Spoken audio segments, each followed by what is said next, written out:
He had $300 million in his account, a private jet on standby, and a daughter who hadn't smiled in 4 months.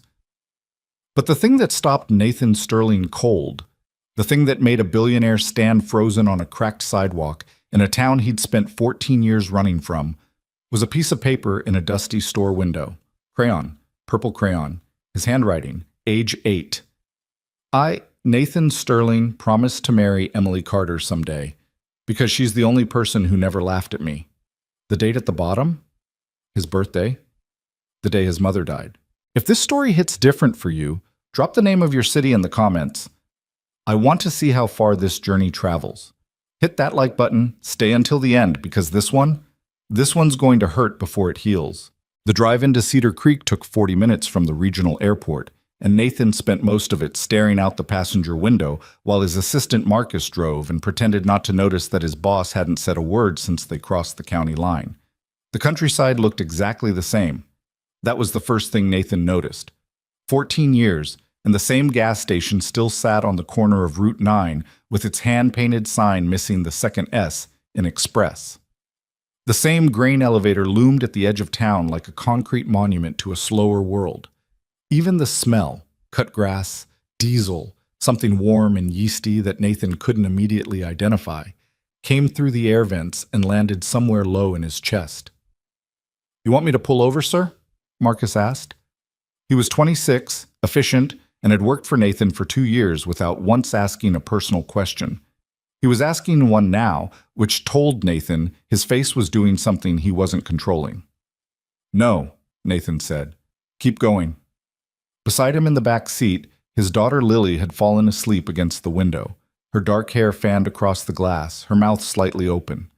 She was 7 years old and had her mother's nose and Nathan's jaw, and a laugh that sounded like somebody had recorded bells and played them back at the wrong speed. Too bright, too sudden, almost startling. He hadn't heard that laugh in 4 months. Not since the accident. Not since the night everything changed and the world rearranged itself around a new, permanent absence. He watched her sleep for a moment, then he looked back out the window. Cedar Creek appeared gradually, the way small towns always do. Not as a thing you arrive at so much as a thing that grows up around you.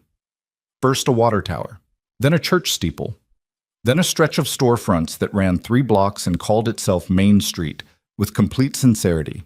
Nathan had grown up here from age 5 to 18.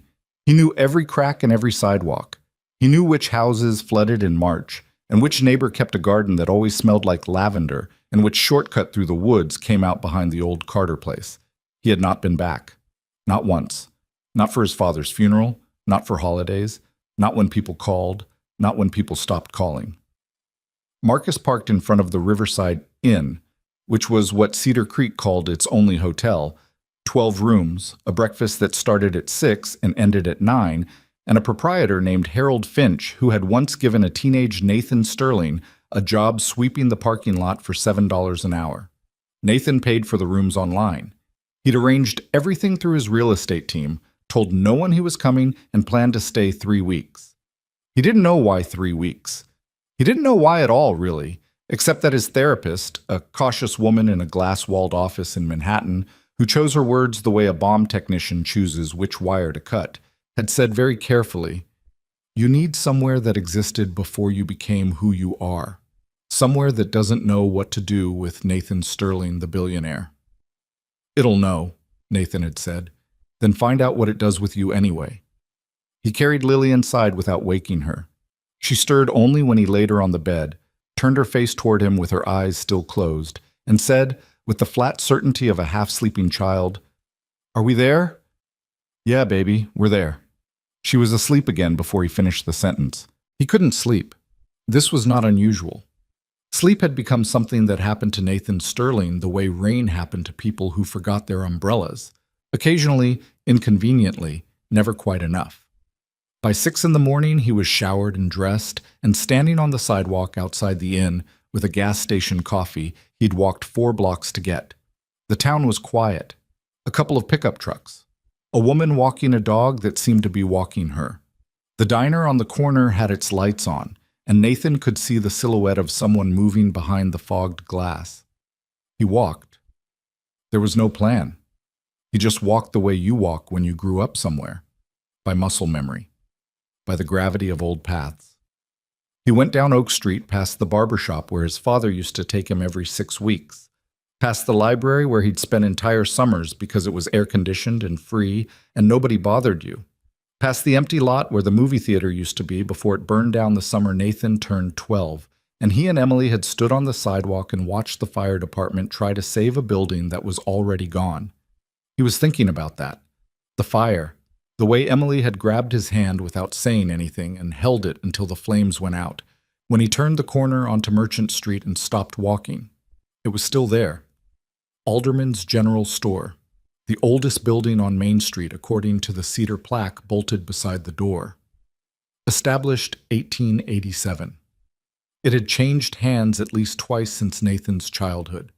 He remembered it being a hardware store at some point, then some kind of antique/gift shop, then closed for what felt like years. Now the front window had been freshly painted in navy blue, and inside he could see the warm yellow glow of overhead lights and shelves lined with local goods, jam jars, candles, folded quilts, wooden signs. But it wasn't any of that that stopped him. It was the thing in the corner of the window, mounted in a simple wooden frame, behind glass, like something from a museum exhibit. A piece of lined notebook paper. Old. The kind with the red margin line and the 3 holes punched along the side. And on it, in the unmistakable all-caps print of a child who had just learned to write. I, Nathan Sterling, promise to marry Emily Carter someday because she is the only person who never laughed at me when I cried. Nathan. Age 8. The spelling errors were still there. He'd spelled because wrong. He'd spelled cried wrong. 32-year-old Nathan Sterling, who had signed contracts worth more than the GDP of small countries, stood on the cracked sidewalk of Cedar Creek and stared at the misspelled promise he'd made when he was 8 years old. He didn't remember writing it.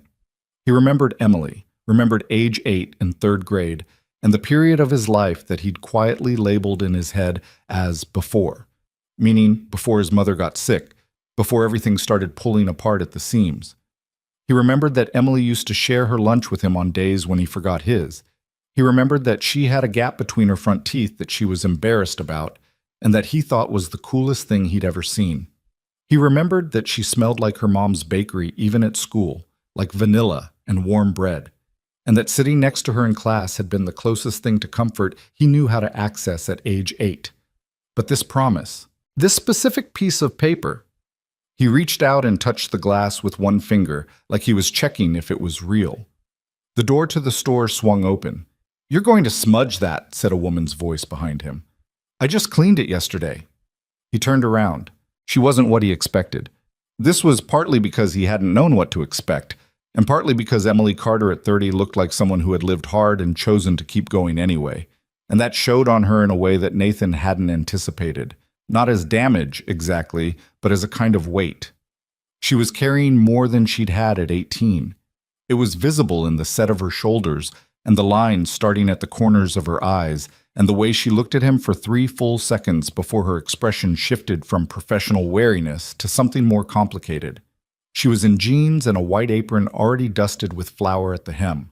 Her hair, which had been long and loose when they were young, was pulled back with what looked like a pencil stuck through the bun. She was holding a paper coffee cup in one hand and a small cardboard box in the other, and she was staring at Nathan with an expression he couldn't quite classify. Not quite surprised, not quite anything he had a name for. "Nathan," she said, just his name, like she was confirming something she'd suspected. "Emily." He cleared his throat. "Hi." "Hi." She looked at the window, then back at him. "You saw the promise." "Yeah." "It's been there for 6 years," she said matter-of-factly. "The Hendersons put it up when they reopened the store. They found it in a box of stuff from the back room. Old receipts, some photographs, a couple of letters, and that." She nodded toward the frame. "They thought it was sweet. Put it up as kind of a town history thing." "It's my handwriting," Nathan said. "I know, I recognized it immediately." She tilted her head slightly. "I didn't tell them who you were, or who I was. Figured it wasn't my story to tell." There was a beat of silence. In that silence, Nathan heard all the years he hadn't been here. Every Christmas, every summer, every phone call that went unanswered. He heard his own absence like a frequency just below audible range, something you felt in your chest more than your ears. "I heard you were coming," she said. He frowned. "I didn't tell anyone." "Harold Finch." The corner of her mouth shifted, not quite a smile. He texted the group chat. "There's a group chat." "Nathan, there's always been a group chat." She shifted the box to her other arm. "I have to get back. I've got croissants in the oven." "You have a bakery." "My family's bakery. I took it over about 5 years ago." She glanced at him again, and something in her expression was careful now, deliberate. "I heard you have a daughter." "Lily, she's 7. Emily nodded, like this was information she was filing away rather than reacting to. "Is she with you?" "Back at the inn, sleeping." Another silence. This one felt different, heavier, shaped. "It was good to see you, Nathan," Emily said, and her tone was the tone of someone who meant it and also wished they didn't. She turned back toward the door. "Emily." He said it before he'd made a decision to say it. She stopped without turning around. "I'm sorry for—" He stopped, because sorry was a word that covered too much ground and also not enough ground. For a lot of things. She was quiet for a moment. Her back was to him. He could see the tension in her shoulders, the deliberate steadiness of how she was holding herself. "I know," she said finally, and walked back inside. The bakery was 3 doors down from Alderman's General Store, occupying the corner space that used to be a pharmacy when Nathan was a kid. It still had the old green and white awning, which surprised him. He'd expected Emily to have redone everything, to have made it hers, but then he stepped inside for the first time 2 days later and understood. It was already hers. It had been for a long time. The front room was small and slightly crowded in the way of places that have grown organically rather than by design, mismatched chairs around 4 tables, a glass display case that needed to be replaced but held the best-looking pastries Nathan had seen outside of a Paris patisserie, handwritten menu on a chalkboard, photographs on the walls that were a mix of old family photos and some that looked like they'd been taken by customers and never taken down. The smell was what got him, though.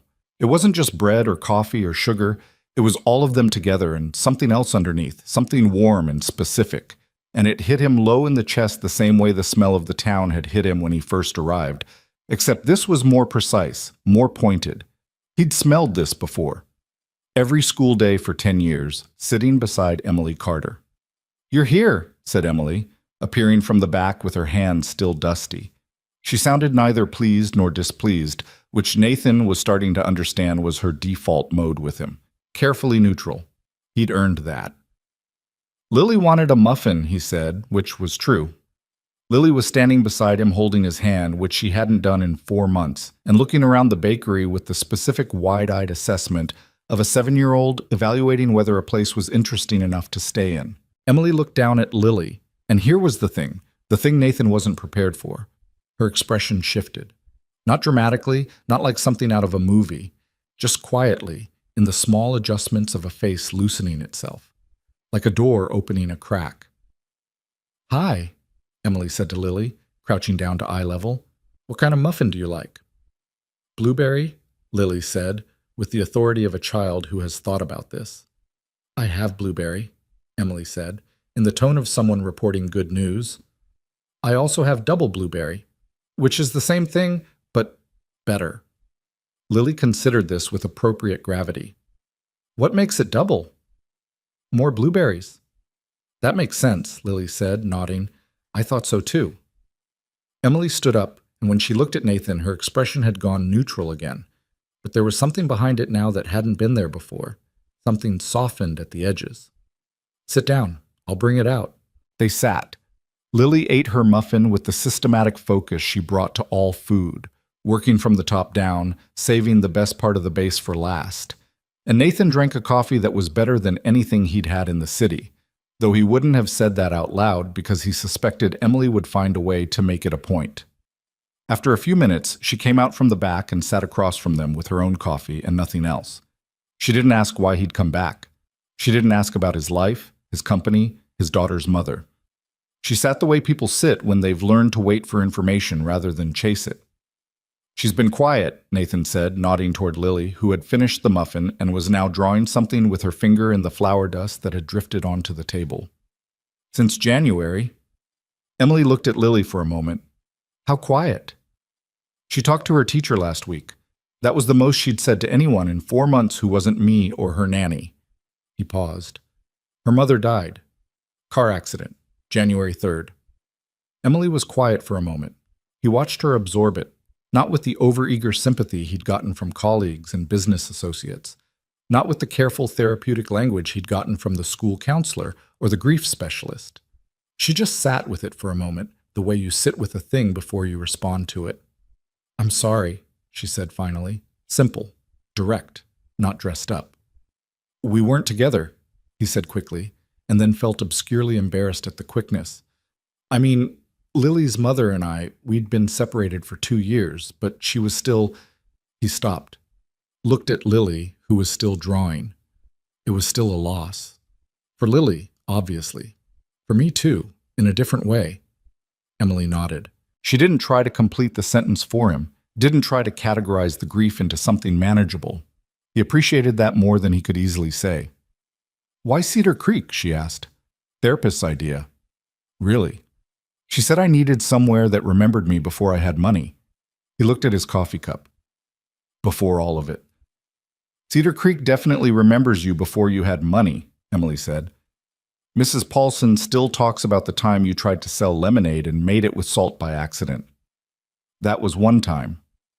You served it to 6 people before anyone said anything. Nathan looked up. Emily had the look of someone who had deployed a weapon and was surveilling the results. Her eyes were serious, but there was something working at the corner of her mouth that wanted to be a smile, but wasn't sure it had permission yet. You knew, he said. When I was serving it, you knew. I took 1 sip. You could have said something. I tried. She lifted her coffee cup. You wouldn't stop talking about your profit margin. He laughed. It came out surprised, like it caught him off guard. It probably did. Laughter had felt like foreign territory lately. Lily looked up from her flower drawing and stared at her father with an expression of intense assessment, as if she was trying to verify that the sound had come from him. What are you drawing? Emily asked her. Lily turned the flower drawing toward Emily. It was unclear what it was. Some kind of structure, maybe a house, maybe a boat. Nathan couldn't tell. It's a bakery, Lily said seriously, but bigger, with a 2nd floor. Emily leaned forward and studied it with complete seriousness. The 2nd floor is a good idea. You could have a reading room up there. Lily's eyes widened. With a window seat?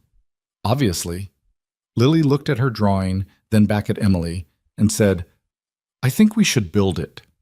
Emily looked at Nathan. Nathan looked at Emily. The moment had a quality he couldn't quite name, something precarious and slightly too large for the small table they were sitting at.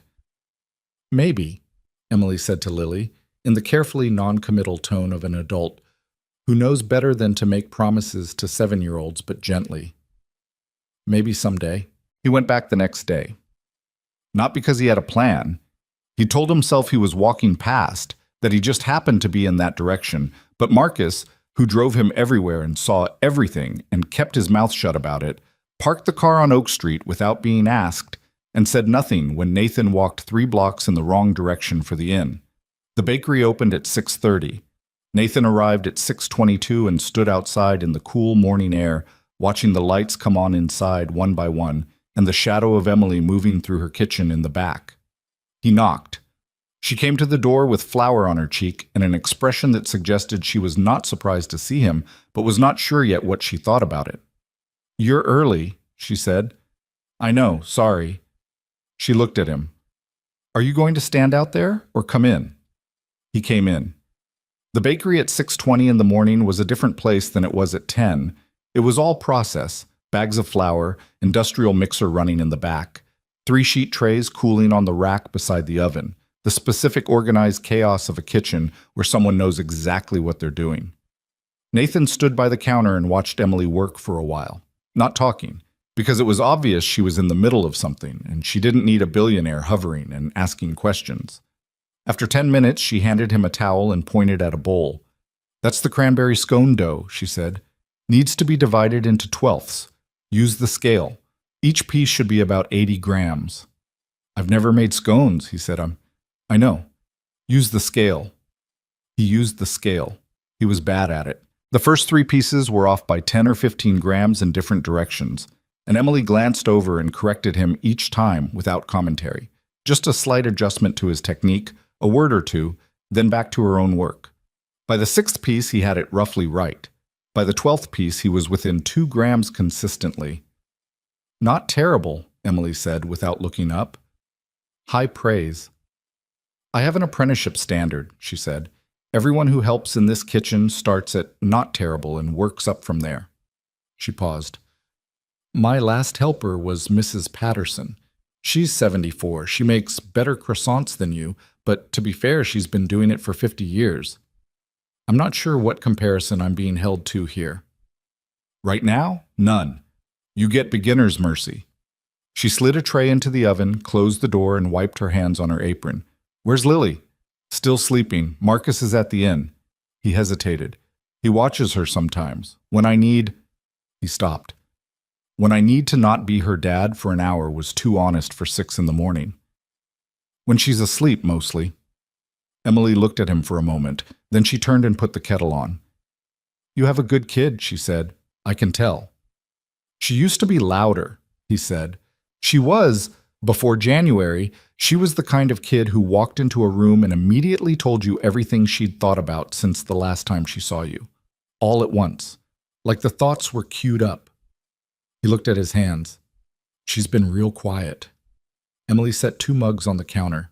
Neither of them spoke for a moment, and the silence had the quality of a space being held open, not empty, just waiting. Grief is quiet sometimes, Emily said. She wasn't looking at him. She was watching the kettle. It's not always crying or falling apart. Sometimes it's just less. Everything turned down. Yeah, he said. That's it exactly. She poured the water, handed him a mug. You think being here will help her? She asked. I don't know, he said honestly. I think I needed to come here. Maybe that's enough of a reason. The town of Cedar Creek had its own gravitational field when it came to Nathan Sterling's return. Word spread the way it always does in small towns, not with the cold efficiency of a press release, but with the warm inevitability of a thing too interesting not to share, passed between tables at the diner and over backyard fences and in the parking lot after Sunday services. By the end of the first week, Nathan had been approached by the mayor, who wanted to talk about a potential investment in the rec center, 3 old classmates, 2 of whom wanted to reminisce and 1 of whom wanted to sell him something, and Harold Finch, who cornered him in the inn's small breakfast room to apologize for the group chat incident. I didn't say anything personal, Harold said anxiously. I just said a famous person was in town. You told them my name, Harold. Well, yes, but I didn't say anything about Harold made a vague gesture that seemed to encompass wealth, success, and everything uncomfortable about Nathan's life. I just thought people should know you were back. Why? Harold looked at him like the answer was obvious. Because this is your home. Nathan didn't know what to say to that. He said, Don't text the group chat about me anymore. Absolutely, Harold said, unless something comes up. None of this was what bothered Nathan. What bothered him, in the way that only small true things can bother you, was that he kept coming back to the bakery, and it kept feeling like the most grounded part of his day, and he was starting to understand that this had nothing to do with the coffee or the scones. It was Emily. Emily, who treated him exactly as she had at age 8, with complete honesty and no particular deference. She didn't soften her opinions because he'd made a lot of money. She didn't ask about his company or his deals or want to know his net worth. She taught him how to make scones and told him when his technique was wrong and handed him tasks and expected them to be done correctly and did not, at any point, act as though his presence in her bakery was anything other than a minor logistical inconvenience that she was managing. It was the most comfortable Nathan had felt in years. On Thursday of the second week, Lily came with him. She was up early for the first time since January, appeared in the doorway of his hotel room at 5:50 in the morning, already dressed, shoes on, watching him with an expression that was still guarded, but also contained something alert, something awake. Are you going to the bakery? She asked. Yeah. Can I come? He looked at her for a moment. You want to? She shrugged, in the way that kids do when they want something but have decided to pretend they don't want it very much. I want to see the kitchen. Okay, he said. Get your jacket. Emily gave Lily her own apron, which was adult-sized and had to be tied twice around her small waist and still hung past her knees. She gave her a job, separating blueberries from the container, pulling out any that were soft or broken. And Lily did it with the same systematic focus she brought to everything, arranged the rejected berries in a small pile to the side, and periodically looked up at Emily, working at the main station with the expression of someone conducting a quiet study. At 8 o'clock, when the first customers started coming in, Emily took a small baked thing from the rack, a miniature version of a fruit tart, too small to sell, made from scraps of pastry dough, and set it in front of Lily. This one's yours, she said. Made it from the leftover dough. Lily looked at it for a long moment. Then she said, You made this for me? Who else? Emily said, and went back to work. Nathan, at the far end of the counter, pretending to inventory the napkin supply, heard Lily make a small sound behind him. He turned around. She was crying. Not loudly. Lily never cried loudly, just a few tears going down her face while she sat completely still, looking at the small tart, with the expression of someone who has been surprised by something too kind to immediately process. Nathan took a step toward her. Emily put a hand on his arm without looking at him. Just lightly. Just for a second. Wait, that hand said. Give her a minute. He waited. After a moment, Lily picked up the tart and ate it very carefully, bite by bite, still crying a little, and when she finished, she wiped her face with the back of her hand and said, to nobody in particular, That's the best thing I've ever eaten.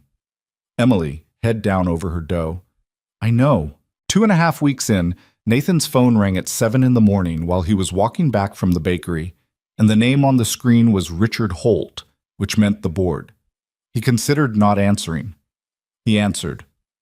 Nathan. Richard Holt had the voice of a man who had spent 40 years in boardrooms and had long since stopped distinguishing between professional and personal communication. Everything sounded like a presentation. We need to talk about the Meridian deal. Richard, I told you. The timeline's been moved up. Apex Group is making noise about pulling out if we don't have leadership on site by month's end. That's 2 weeks, Nathan. 3 at the outside. Nathan stopped walking. He was on the corner of Oak and Merchant, directly across from Alderman's General Store. He could see the purple crayon promise in the window from where he was standing. I'm on personal leave, he said. I understand that. I do. Richard's voice shifted, barely, but Nathan had known Richard for 9 years, and he could hear it, the careful recalibration. But Meridian represents $300 million. That's not a number we can walk away from without consequences that affect every division. Send Davies. Davies doesn't have your relationships. Apex wants you in the room, Nathan. It's specifically, I said send Davies. A long pause. Not the pause of someone accepting a decision, the pause of someone deciding how to push back more effectively. This is the kind of absence, Richard said carefully, that boards notice. It was, Nathan knew, a polite way of saying something less polite. He'd heard this before, from Richard, from Diane Chu, from the entire apparatus of people who had built their livelihoods around Nathan Sterling being exactly what they needed him to be. Send Davies, Nathan said again. I'll be in contact by end of week. He hung up. He stood on the corner for a minute, looking at the promise in the window, and thought about all the things that $300 million could buy, and all the things it couldn't. Then he went back to the inn to check on Lily.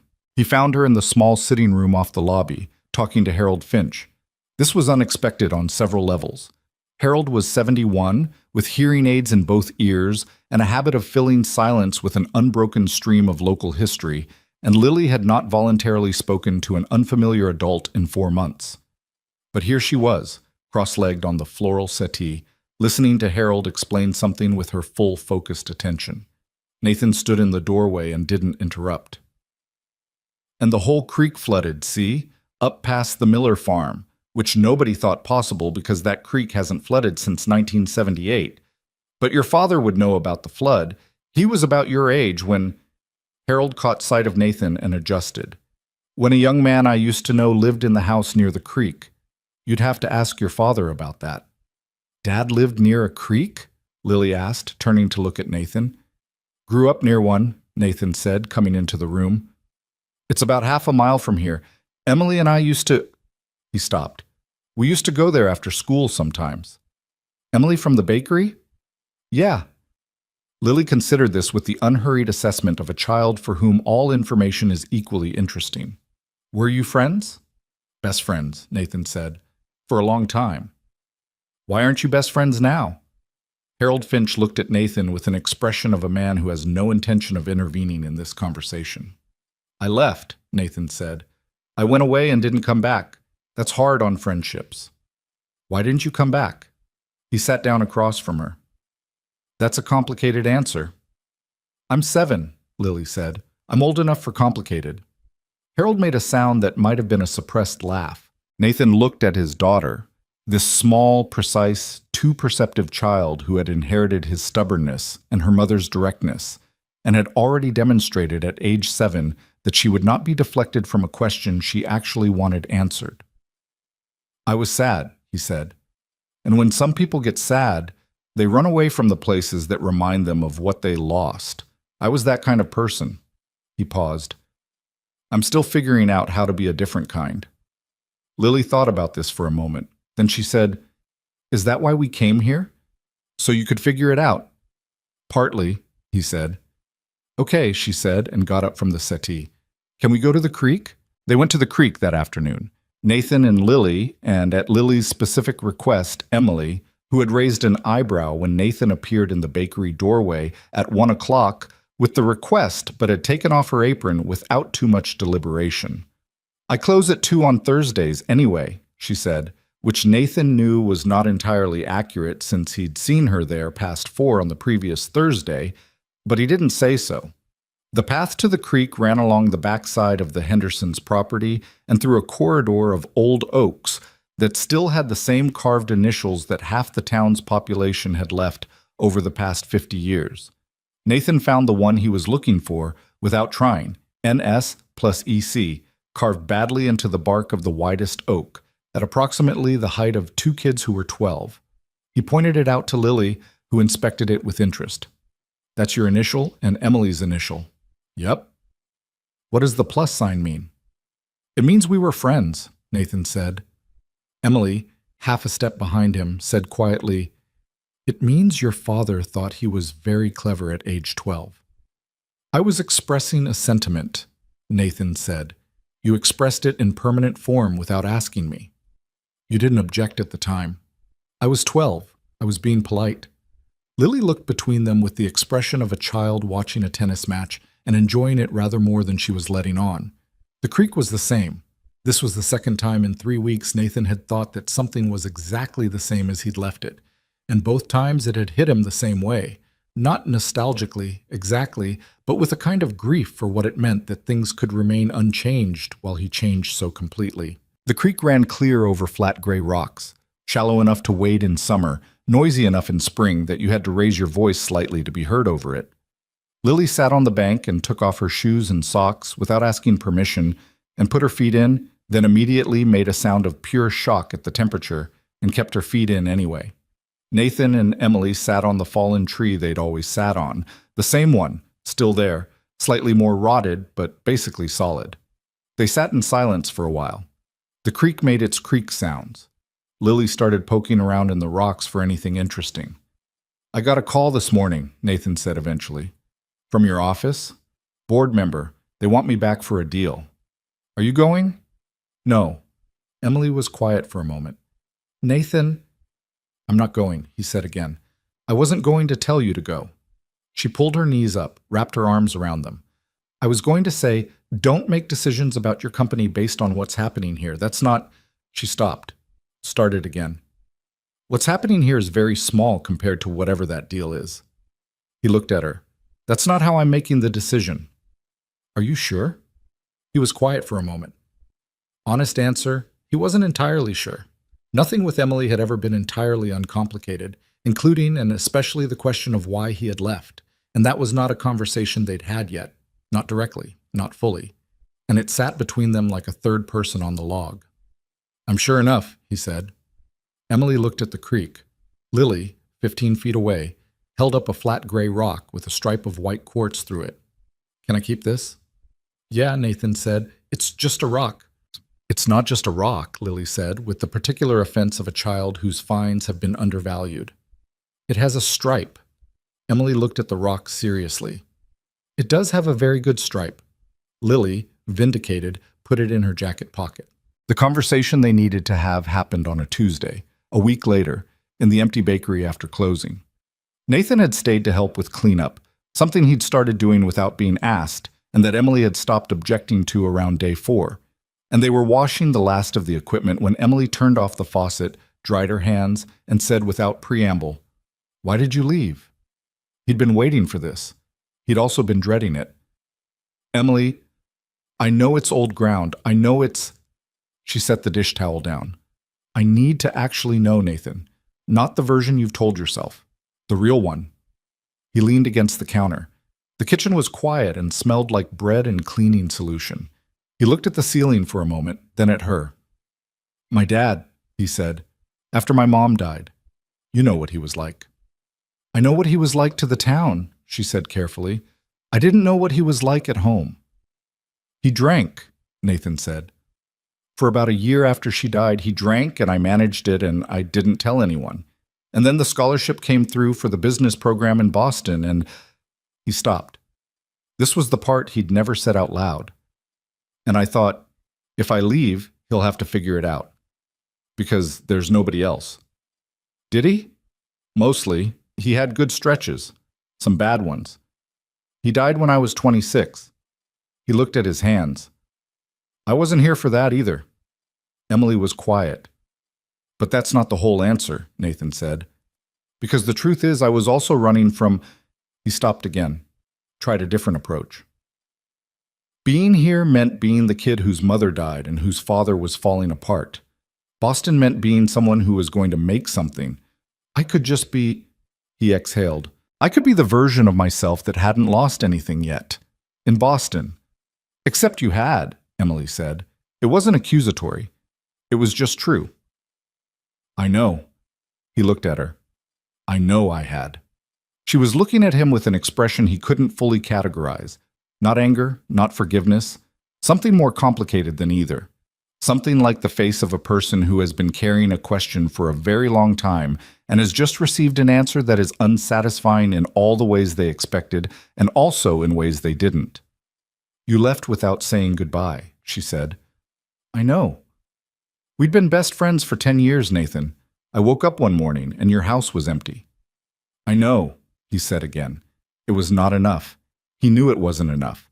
He also didn't have anything better. "I didn't know how to say it. I didn't know how to be—" He looked away. "I was 18 and stupid and terrified, and leaving felt like the only way to stay alive, and I'm not using that as an excuse. I'm not asking you to defend it," she said. "I already know it wasn't malicious. I figured that out years ago." She picked up the dish towel again just to have something to do with her hands. "I just needed to hear the actual thing, not the polished version." "The polished version is worse," Nathan said. "In the polished version, I had reasons." "You did have reasons." "Reasons aren't the same as being right." She looked at him for a long moment. "No," she agreed. "They're not." The quiet in the kitchen felt different now, lighter somehow, like something that had been sealed had been opened and allowed to breathe. "I'm sorry, Emily," he said, "not just for leaving the way I did. You deserved—" He shook his head. "You deserved better from me." She didn't say it's okay. He was grateful for that. She said, "Don't do it again," and picked up the mop and went back to work. The mop hit the floor with a wet slap, and Emily worked it across the tiles in long, even strokes, and Nathan stood in the middle of the kitchen, not sure whether to offer to help or whether that would make things worse. He picked up the second mop from the corner and started on the other half of the floor without asking. She didn't tell him to stop.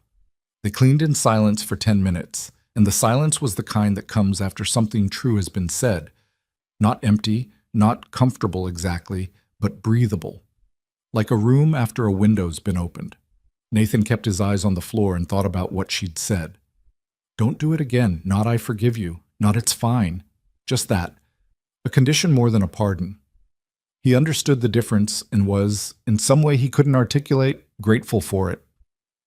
When the floor was done, Emily wrung out the mop and leaned it against the wall and looked at him with the direct assessment that he'd come to recognize as her baseline. Not unkind, just honest, the way a doctor looks at an x-ray. You staying for another week? She asked. I told Marcus 3 weeks, he said. Still have 9 days. She nodded slowly, like she was cataloging this information. Lily doing okay at the inn? Harold doesn't talk her ear off too much?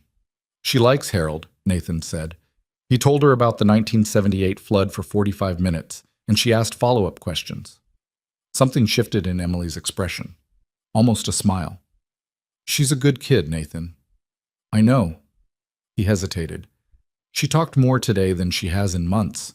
In the kitchen, with you. And at the creek. He looked at his hands. I don't know what you're doing, but whatever it is, thank you. Emily shook her head, the way people do when they don't know how to take being thanked. I'm not doing anything. I'm just treating her like a person. That's rarer than it sounds, he said. She looked at him for a moment longer, then turned and started untying her apron. Go back to your kid, Nathan. It's almost 8. He went. The walk back to the inn took 6 minutes, and he spent most of it looking at the sky, which was that specific deep blue of early summer evenings, not fully dark, not light, the color of something between. He thought about the conversation in the kitchen, about leaving, about being 18 and thinking that if he drove fast enough in the other direction, the grief wouldn't catch him. It had caught him anyway, of course, just further from home. By the time he pushed open the inn's front door, he'd made a decision he hadn't realized he was making until it was already made. He was going to stay longer than 3 weeks. He didn't have a number in mind. He just knew 3 weeks wasn't it. He'd figure out the board later. Marcus was in the lobby, laptop open, doing something that involved a spreadsheet and 3 different browser tabs. He looked up when Nathan came in. Lily's asleep, he said. Went down around 7. She ate most of her dinner. Most? Push the carrots to the side. That's actually an improvement, Nathan said. He stopped beside the front desk. Marcus. Sir. I'm extending the stay indefinitely. Well, not indefinitely, but past the 3 weeks. I'll need you to handle the rescheduling on the Chicago meeting and push the Meridian briefing to Davies. Marcus absorbed this with no visible reaction. He'd worked for Nathan long enough to know that visible reactions were not part of the job description. Should I stay on as well, or... Yeah, you can work remotely. Do what you need to do. I just need you available for Lily when I'm not. Understood, Marcus said. Then after a pause that was slightly longer than his usual pauses, It's a nice town. Nathan looked at him. Cedar Creek, Marcus said, with the carefully neutral expression of someone who is absolutely not commenting on anything personal. Nice town. Go to bed, Marcus. Good night, sir. Nathan went upstairs, checked on Lily, asleep on her stomach, one arm hanging off the bed, shoes left in the middle of the floor, the way she always did despite being told not to, and sat in the chair beside the window for a while, not thinking about anything specific, just letting the town be quiet around him. The carrots, he thought again. She'd eaten everything except the carrots. A month ago, she'd eaten nothing. He put his head back against the chair and for the first time in a long time, fell asleep before midnight. The next morning, Lily was up before him again. This was becoming a pattern, and it was the most encouraging pattern Nathan had experienced in 4 months. Grief in children, the grief counselor in Manhattan had explained this carefully, often shows up as withdrawal, as a flattening of appetite and energy and curiosity. The opposite of grief, the counselor had said, is not happiness. It's engagement. It's wanting to know what comes next. Lily wanted to know what came next. Specifically, she wanted to know whether Emily had started the croissants yet. It's 6:15, Nathan told her. She starts at 5:30, Lily said, with the authority of someone who had been paying close attention. The croissants need 3 hours. How do you know that? She told me. Lily was already tying her shoes. She said laminated dough takes time and there are no shortcuts or the layers fall apart. Nathan stared at his daughter, who was 7 years old and now had opinions about laminated dough, and felt something complicated move through his chest. Something adjacent to joy, but also adjacent to grief, the way the best feelings often are when you've been through the worst ones. "Let me get my jacket," he said. Emily was indeed on her third round of croissant folds when they arrived. She handed Lily an apron and a simple task. She always had a simple task ready, Nathan had noticed, something that was actually useful and not just performed usefulness, and gave Nathan a look that said she wasn't surprised, but was reserving the right to be. "You two are becoming regulars," she said. "Is that a problem?" Nathan asked. "It's a liability," she said, but there was no edge in it. She went back to her dough. "If people see the town's most famous resident at my bakery every morning, they're going to start coming in to see you, not the croissants. Would that be bad for business?" "I don't want celebrity traffic," she said flatly. "I want people who want the croissants." "What if they want both?" "Then they're going to be disappointed when you leave." It was said lightly, practically, but it landed differently than she probably intended, and the kitchen went briefly quiet except for Lily carefully arranging the berries she'd been given to sort and the distant sound of a car on Main Street. "Emily," Nathan said. "I didn't mean it like that," she said, not looking up. "Like what?" "Like a thing." She worked the dough. "I just meant practically. You're not going to be here forever. I have to build on customers who are." "Right," he said, but they both knew that the word leave had moved through the kitchen like something physical. That afternoon, Nathan drove out to the edge of town to look at a property that Harold Finch had mentioned, an old building that used to be a hardware store, sitting empty on the corner of Route 9 and Cedar Lane, which Harold said the owner had been trying to unload for 2 years without success. Nathan didn't have any particular plan. He just drove out and looked at it. It was a decent size. Brick, solid bones, the kind of building that was built in a period when people built things to last. The front windows were boarded, the parking lot was weeds coming up through cracked asphalt, but the structure itself looked sound, and the location caught foot traffic from the main road. He stood in the parking lot for a while looking at it. Then he took out his phone and called his acquisition director. "I need you to run a quiet valuation on a property," he said. "Small town commercial, probably undervalued. I'll send you the address." He paused. "And keep it quiet. Don't attach my name to it yet." "Understood," said his acquisition director. "Timeline?" 2 weeks. He hung up and stood in the parking lot a little longer, not entirely sure what he was doing or whether it was a good idea, and then drove back to town. He didn't mention it to Emily. The weeks found their rhythm the way time does in small places, not by the hour, not by the calendar, but by the texture of repeated days. Nathan woke early, checked on Lily, walked to the bakery. He learned to make scones that were within acceptable deviation. He learned Emily's system.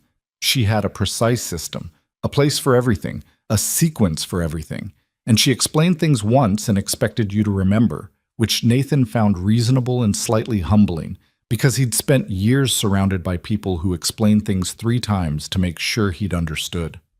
Emily explained things once and handed you the next task. Lily came most mornings. She had a designated stool at the far end of the prep counter, and she had responsibilities. The berry sorting, which she took seriously, the labeling of the pastry boxes, for which Emily had given her a set of rubber stamps, and which Lily executed with the focus of a surgeon. She talked more every day.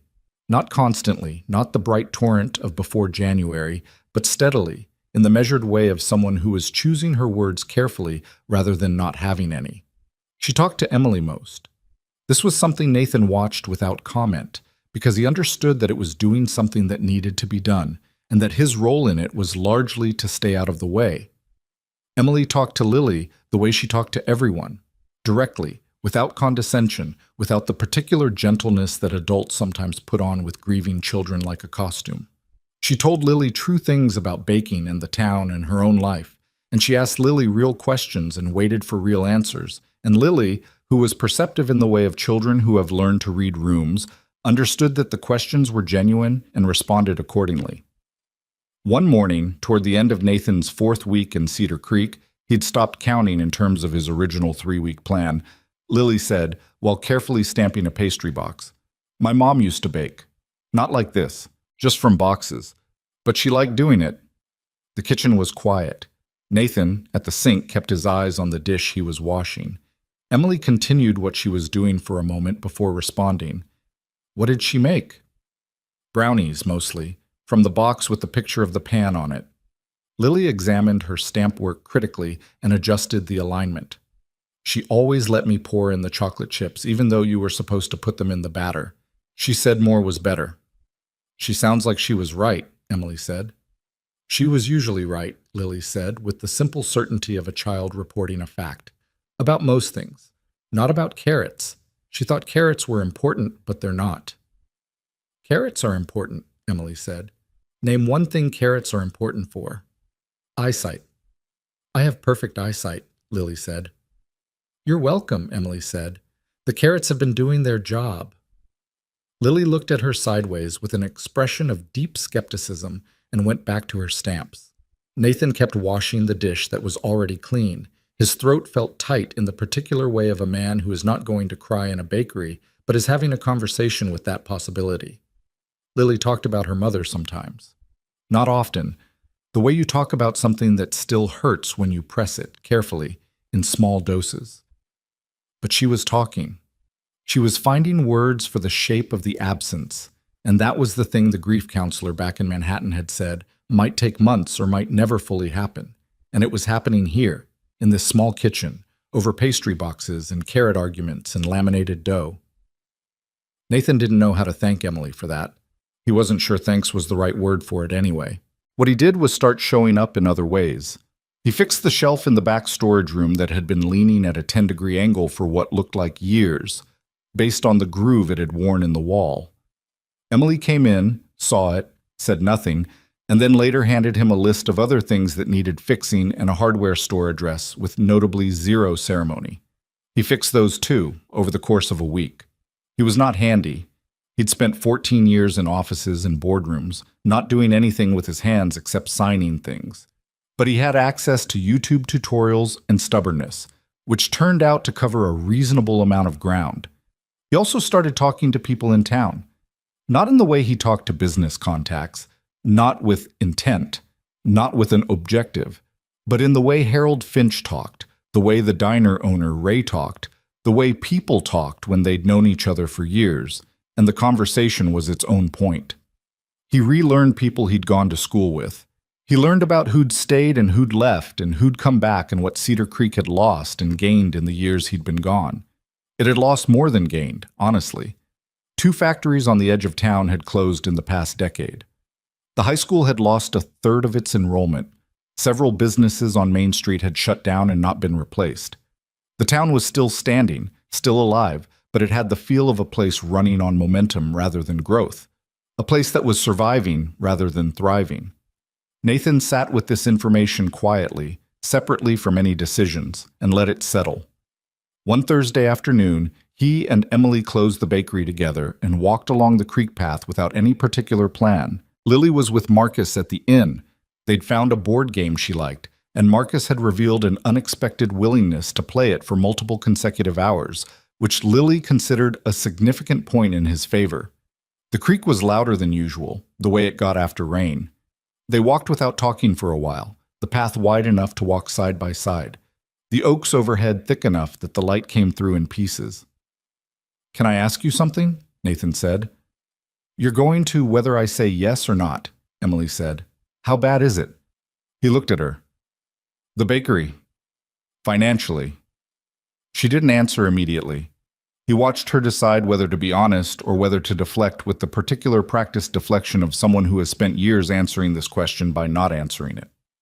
"It's not good," she said finally. "It's not—" She stopped, recalibrated. "I'm not going to lose it tomorrow, but I've been operating on margins thin enough that one bad month changes everything. The refrigeration unit needs replacing. I've been managing it with repairs, but it's going to go eventually, and when it does—" She shook her head. "I keep thinking I'll have saved enough by then. I keep thinking that every year." "How long have you been running it alone?" 5 years? After my dad's knee surgeries, he couldn't manage the hours anymore. My sister left for Portland 7 years ago, and she's not coming back, so... She shrugged, the shrug of someone who has made their peace with a situation without exactly being happy about it. It's mine. I'm okay with that. She looked at the creek. I'm tired in a way that doesn't go away with sleep, like it's gone into the bones. He knew. He'd felt a version of it himself, different in cause but recognizable in character. The specific exhaustion of carrying something alone for too long. Emily, he started. Don't, she said. You don't know what I was going to say. You were going to offer to help, financially. He was quiet. And I appreciate it, she said carefully, but I need you to understand why I can't take that. Tell me. She stopped walking. He stopped beside her. The creek moved past below, indifferent. Because this is my thing, she said, and her voice had the particular steadiness of something that has been thought through many times. I stayed here, and I built this, and it's hard, and it's mine, and if you... She pressed her lips together. If you come in with your money and fix it, then what did I spend 5 years doing? What does it mean? I'm not being proud for the sake of it. I just need to know the thing I built was actually built by me. Nathan looked at her. He understood it. He did. He understood it in the way of someone who had also built something from nothing, even if the scale was incomparably different. The particular ownership of a thing made by your own effort. The way money from outside, even well-meant, could hollow that out. Okay, he said. She looked at him like she was waiting for the caveat. Okay, he said again.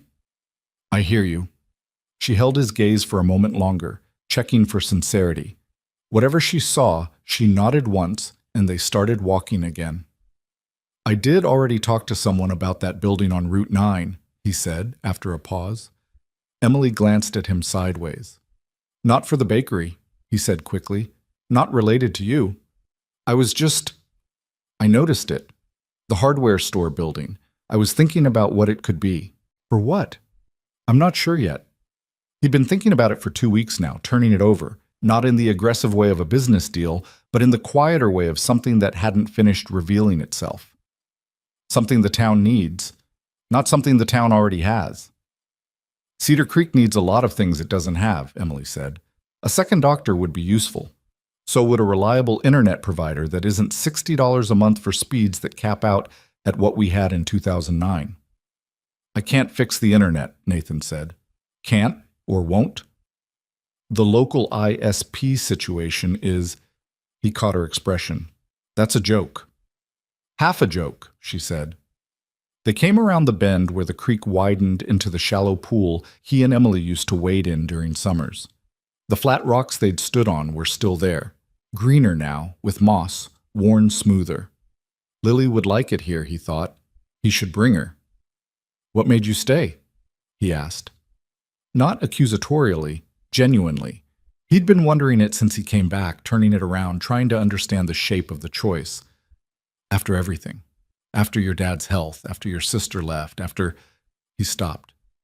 You could have gone. You had the grades. You had the talent. You had 1,000 reasons to leave.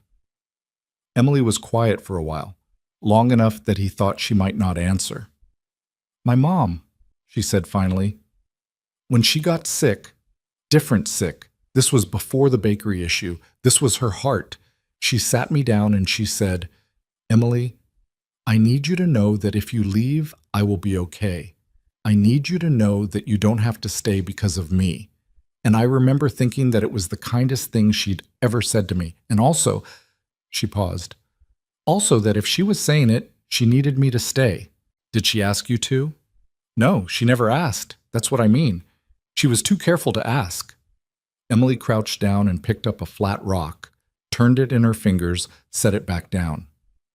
But she was alone, and my dad's health was already going, and the bakery was her thing, the thing that connected her to her own mother who'd built it. So I stayed. She stood up. And then it became my thing too, and then she died and it was just mine, and she looked at the creek. I don't regret it. I want to be clear about that. I'm not telling you this as a sad story. I made the choice I made, and I'd probably make it again. But? He asked. She looked at him. But sometimes I wonder what I would have been if I'd had the option of choosing it freely, instead of it being the only thing that made sense to choose. Nathan didn't say anything. There wasn't anything adequate to say. He just stood there with her and let the creek run past and thought about choices and the context that shape them and the way two people can make completely opposite decisions and still both be trying to hold something together. It was Emily who broke the silence, and she did it by bending down, picking up a flat stone and skipping it across the pool. 3 skips, then a plunk. "Still better than you," she said. "We haven't competed yet," Nathan said, picking up a stone. "We competed constantly from ages 9 to 17. You never beat me. I almost beat you when we were 14. You got 2 skips, and it's been 20 years, and you still remember it." She gave him the sideways look. "What does that tell you? That 2 skips is better than none?" She laughed. It was sudden and unguarded, and it hit Nathan somewhere around the sternum because he'd heard her laugh in the past 4 weeks. The small professional laughs, the dry sounds of amusement she made at his expense. But not like this. Not the real one, unedited. It had a crack in it, a little roughness, like something that didn't get used enough. He skipped his stone. 1 skip. Then it sank. "Improving," Emily said generously. "That was worse than 2 skips. It's an entirely different creek." She picked up another stone. "It changes things." He watched her line up the throw, the particular stance she'd always had, hip cocked, wrist loose, and thought that 14 years was both an enormous amount of time and also, standing here, barely any time at all. Over the following days, Nathan began doing a thing he hadn't done in years, asking for nothing. He had built a career, an entire ecosystem of ambition and achievement, on the premise of always knowing what he needed and moving toward it. Every conversation had been a variable, every relationship a potential asset or liability. He'd thought of this as pragmatism and not as something worth examining, but Cedar Creek had no use for Nathan Sterling, the CEO. It had a version of Nathan Sterling it had filed under Gail and Thomas's boy, the one who left, and it regarded the billionaire status with the particular polite disinterest of a community that had its own long memory and wasn't especially impressed by things that happened elsewhere. Ray at the diner, who had known Nathan since he was 9 years old, handed him his coffee every morning with the usual, as though Nathan had been coming in every day for decades, rather than 4 weeks. Mrs. Patterson, who apparently did make excellent croissants and who appeared at the bakery on alternating Thursdays to help Emily, patted Nathan's arm and told him he looked thin and that he should eat more. The hardware store owner, a taciturn man named Gerald, who had replaced Nathan's father's friend Ben in the years Nathan had been gone, corrected his screw selection without judgment and recommended a better anchor for the bakery shelf repair. He was just Nathan, not Nathan Sterling, not the billionaire, not the success story or the cautionary tale or whatever Cedar Creek wanted to make of him. Just Nathan, who bought the wrong screws and was learning to make scones. He didn't realize how much he'd needed that until it was happening. Lily was thriving. This was the right word for it, he decided, even though it made his throat tighten whenever he let himself acknowledge it. She had color back. She was sleeping through the night, which hadn't happened reliably since January. She'd started narrating things again, the steady stream of observations and questions that had gone quiet after her mother died, and that was now returning, tentatively, the way birds come back after a storm, one at a time. She'd also developed an independent relationship with Emily that Nathan was not entirely a part of, and which he observed from a respectful distance, understanding that it was its own thing and not an extension of whatever was happening between him and Emily. Lily asked Emily questions about the town, about baking, about her own childhood, the curious, specific questions of a child who is genuinely interested in adults as people rather than just as providers of things. Emily answered them the way she answered everything, honestly, without varnish, treating Lily's questions with the seriousness they deserved. One evening, Nathan overheard them through the pass-through window between the kitchen and the front room. "Did you always know you wanted to be a baker?" Lily asked. "No," Emily said. "For a while I wanted to be a marine biologist. Like studying fish? Like studying the ocean. Everything in it. I thought the ocean was the most interesting place in the world. Did you ever go? I went to the coast once, when I was 20, stood at the edge and thought, well, there it is. A pause, the sound of something being shifted on a tray. And then I came home. Was that sad? Another pause, this one longer. A little, Emily said. For a while. And then the bakery became mine, and I understood that I was an ocean person who lives inland. I take care of the thing in front of me very well, and I think about the ocean sometimes, and that's okay. Lily was quiet for a moment. Then she said, I used to want to be a veterinarian, but now I think I might want to own a bakery. Nathan, in the front room, pressed his back against the wall and stared at the ceiling and breathed very carefully. Those aren't mutually exclusive, Emily said from the kitchen. What does mutually exclusive mean? It means one doesn't cancel the other out. You can be both. A veterinarian baker, Lily said, trying out the phrase. A baker who heals animals on the side, Emily said. Sounds efficient. Nathan heard Lily laugh, the real laugh, the bell sound, the too bright sudden thing. He hadn't heard it in 4 months and 3 weeks, and it came through the pass-through window of a small bakery in a town he'd spent 14 years running from, and it was the best sound he'd heard in years.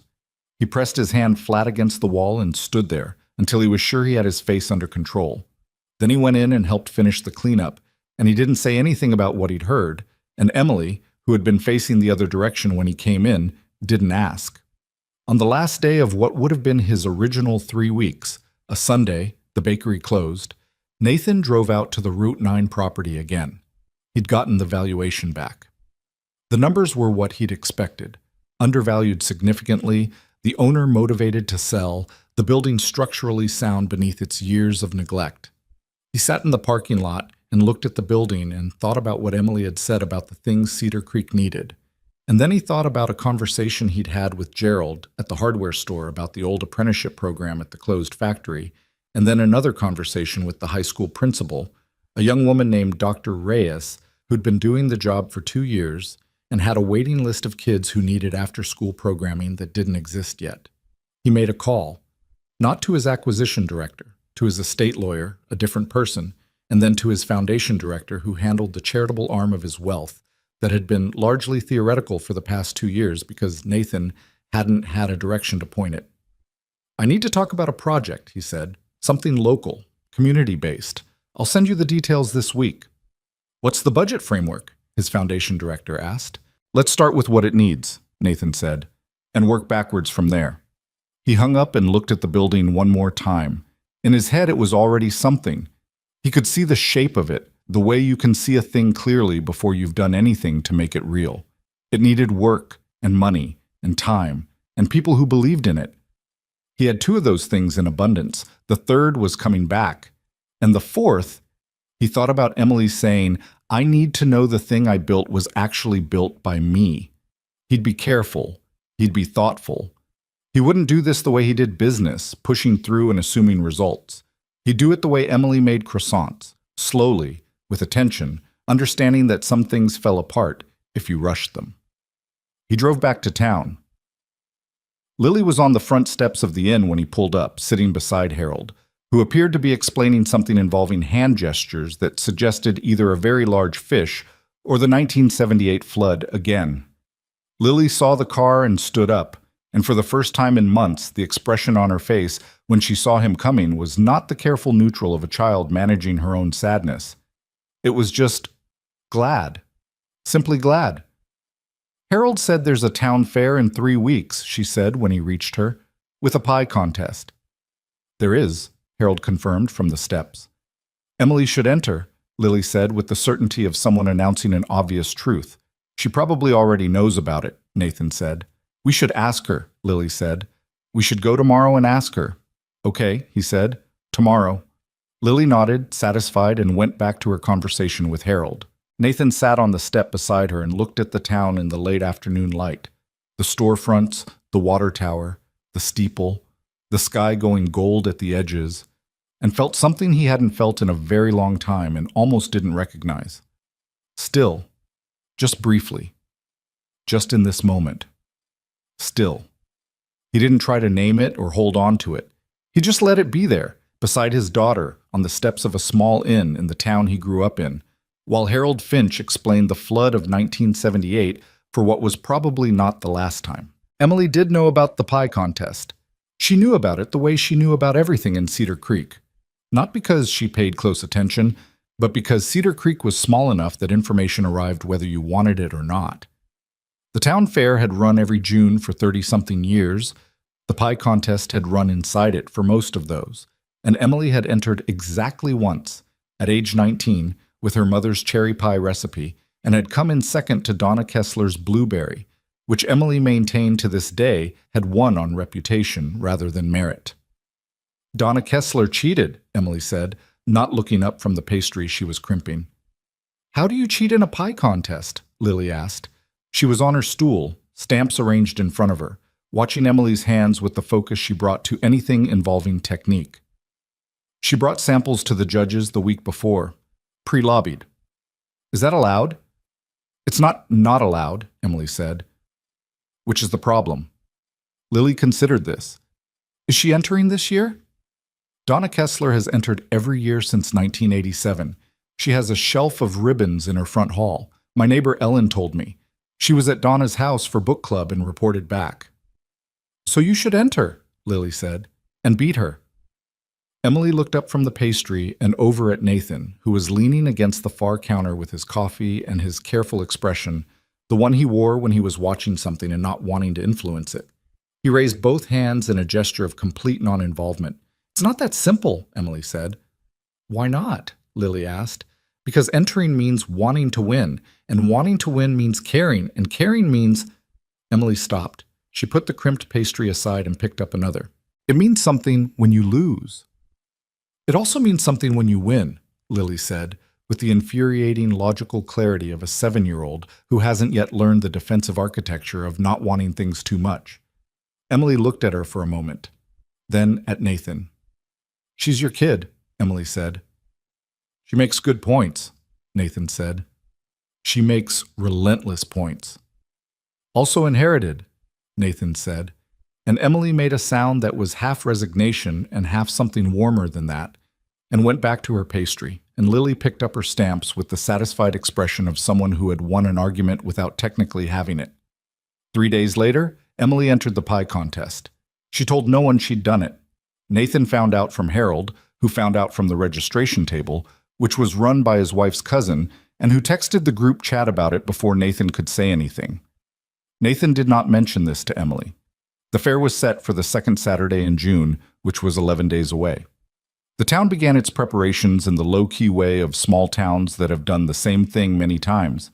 Banners going up on Main Street, the park at the center of town getting mowed twice in 1 week, Ray at the diner putting a hand-lettered sign in his window advertising a Fair Week special. Nathan watched it all with the detached interest of someone watching a culture he'd been part of and had forgotten. Lily was obsessed with the fair. She asked Harold daily for details, the games, the food vendors, the rides, the layout, and Harold, delighted to have an audience, provided them an elaborate and occasionally contradictory detail. Nathan let it happen. He liked watching Lily want something. It was new again, or newly returned, the forward lean of anticipation. In the meantime, the building on Route 9 moved from idea to paperwork. Nathan worked quietly on it, calls with his lawyer, calls with his foundation director, a long conversation with Dr. Reyes at the high school that ran 90 minutes and ended with her saying, in a slightly stunned voice, "You're serious about this?" And Nathan saying yes. He kept it away from Emily, partly because it wasn't finished enough to share, and partly because he wanted to be sure he was doing it the right way.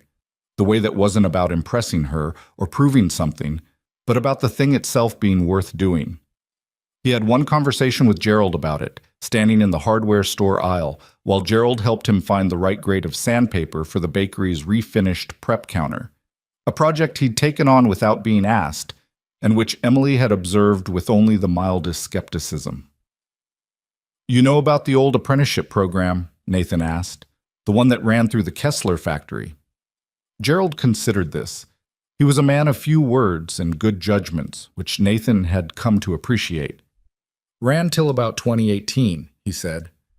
40, 50 kids a year, machine shop, electrical, carpentry. Good program. Factory closure killed it. What happened to the instructors? Most retired.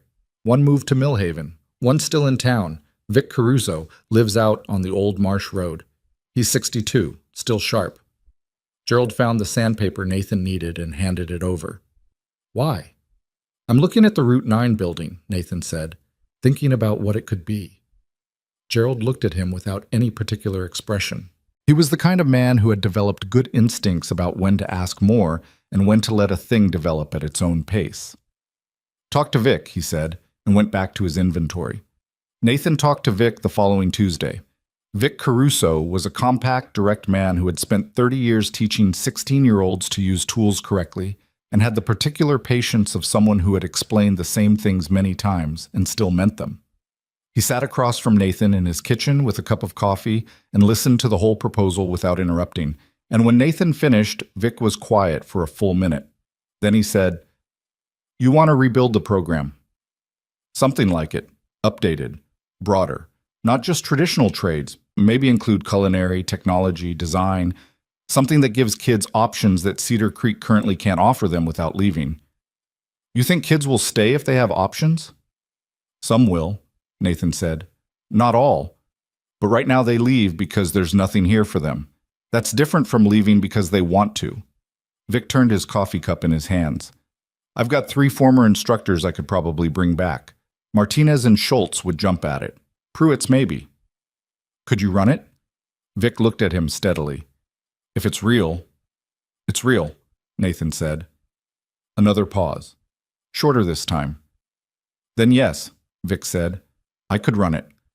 They shook hands across the kitchen table, and Nathan drove back to town with the particular feeling of something clicking into its correct position.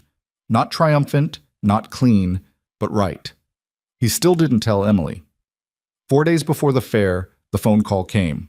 Nathan was in the bakery's back storage room, finishing a repair on the refrigeration unit's secondary seal, a temporary fix that Emily had been putting off and that Nathan had quietly researched and quietly acquired the parts for, and which he was now quietly installing on a Tuesday afternoon when the bakery was between the morning rush and the afternoon prep. He heard his phone buzz on the shelf beside him, saw Richard Holt's name, and let it go to voicemail. It buzzed again 30 seconds later. He let that one go too. On the third call he answered, because 3 calls in 3 minutes from Richard Holt meant something had moved from manageable to urgent. "Nathan," Richard's voice had a particular quality, controlled tension, like a cable pulled tight. Apex Group moved the deadline. They want a decision by end of month, not end of quarter, end of June. Nathan set down the seal he'd been holding. "That's 2 weeks." "Yes." "I said Davies. Davies flew to Chicago last week. Nathan, I need you to understand something." Richard's voice shifted again, this time into the register of a man who has stopped being diplomatic. "Apex isn't just pulling out of Meridian if we miss this. They're signaling to the market. If Sterling Holdings passes on this deal under these circumstances, other partners are going to start asking questions about leadership stability." "Leadership is stable," Nathan said. "You've been gone 6 weeks, Nathan. I've been in contact You've been returning emails. You haven't been in a room." Richard paused. "The board meets in 12 days. There are people on that board who have been very patient, who believe in what you've built. But patience has a shelf life, and right now—" "What are you saying, Richard?" A pause. "I'm saying that the conversation about your continued role is closer to the table than you might like it to be. And that being in the room for the Meridian close would put that conversation away." The storage room was quiet. Nathan could hear Emily moving in the kitchen on the other side of the wall, could hear the low sound of the mixer, could smell the bread that was in the oven. He looked at the refrigeration unit seal in his hand, a small rubber component, $40, that had been causing Emily's backup cooling system to work twice as hard for probably a year. "I'll call you back," he said. "Nathan—" "Tonight," he said. "I'll call you tonight." He hung up. He sat on the floor of the storage room for a while. Not thinking, exactly. More like waiting for his thoughts to organize themselves into something he could work with. The board meeting in 12 days. The Meridian deadline. $300 million and everything Richard Holt had delicately implied about what happened to a company when its leader was absent. He'd built Sterling Holdings from 22 years old with $200,000 of borrowed money and an idea that 4 different investors had told him was too early for the market. He'd worked 14-hour days for 5 years and then 18-hour days for 3 more, and had made the company what it was through sheer refusal to accept that it couldn't be done. It was his. Every division, every contract, every employee, his. He sat with that for a minute, and then he sat with a different thing. He thought about Lily laughing through the pass-through window. He thought about Emily at the creek skipping stones. He thought about the Route 9 building and Vic Caruso's If It's Real. He thought about what it had cost him to build $300 million. And he thought about what those $300 million had bought him, and he made a list in his head of each. Not metaphorically, actually listed them, the way he'd always solved problems, by putting the variables in order. The list on the cost side was long. The list on the bought side was shorter than he expected. He finished installing the seal, washed his hands at the storage room sink, and went into the kitchen. Emily was at the main station working on what appeared to be a test run of the pie contest entry. A deep dish cherry, from what he could see, the filling a dark red in the partially assembled shell.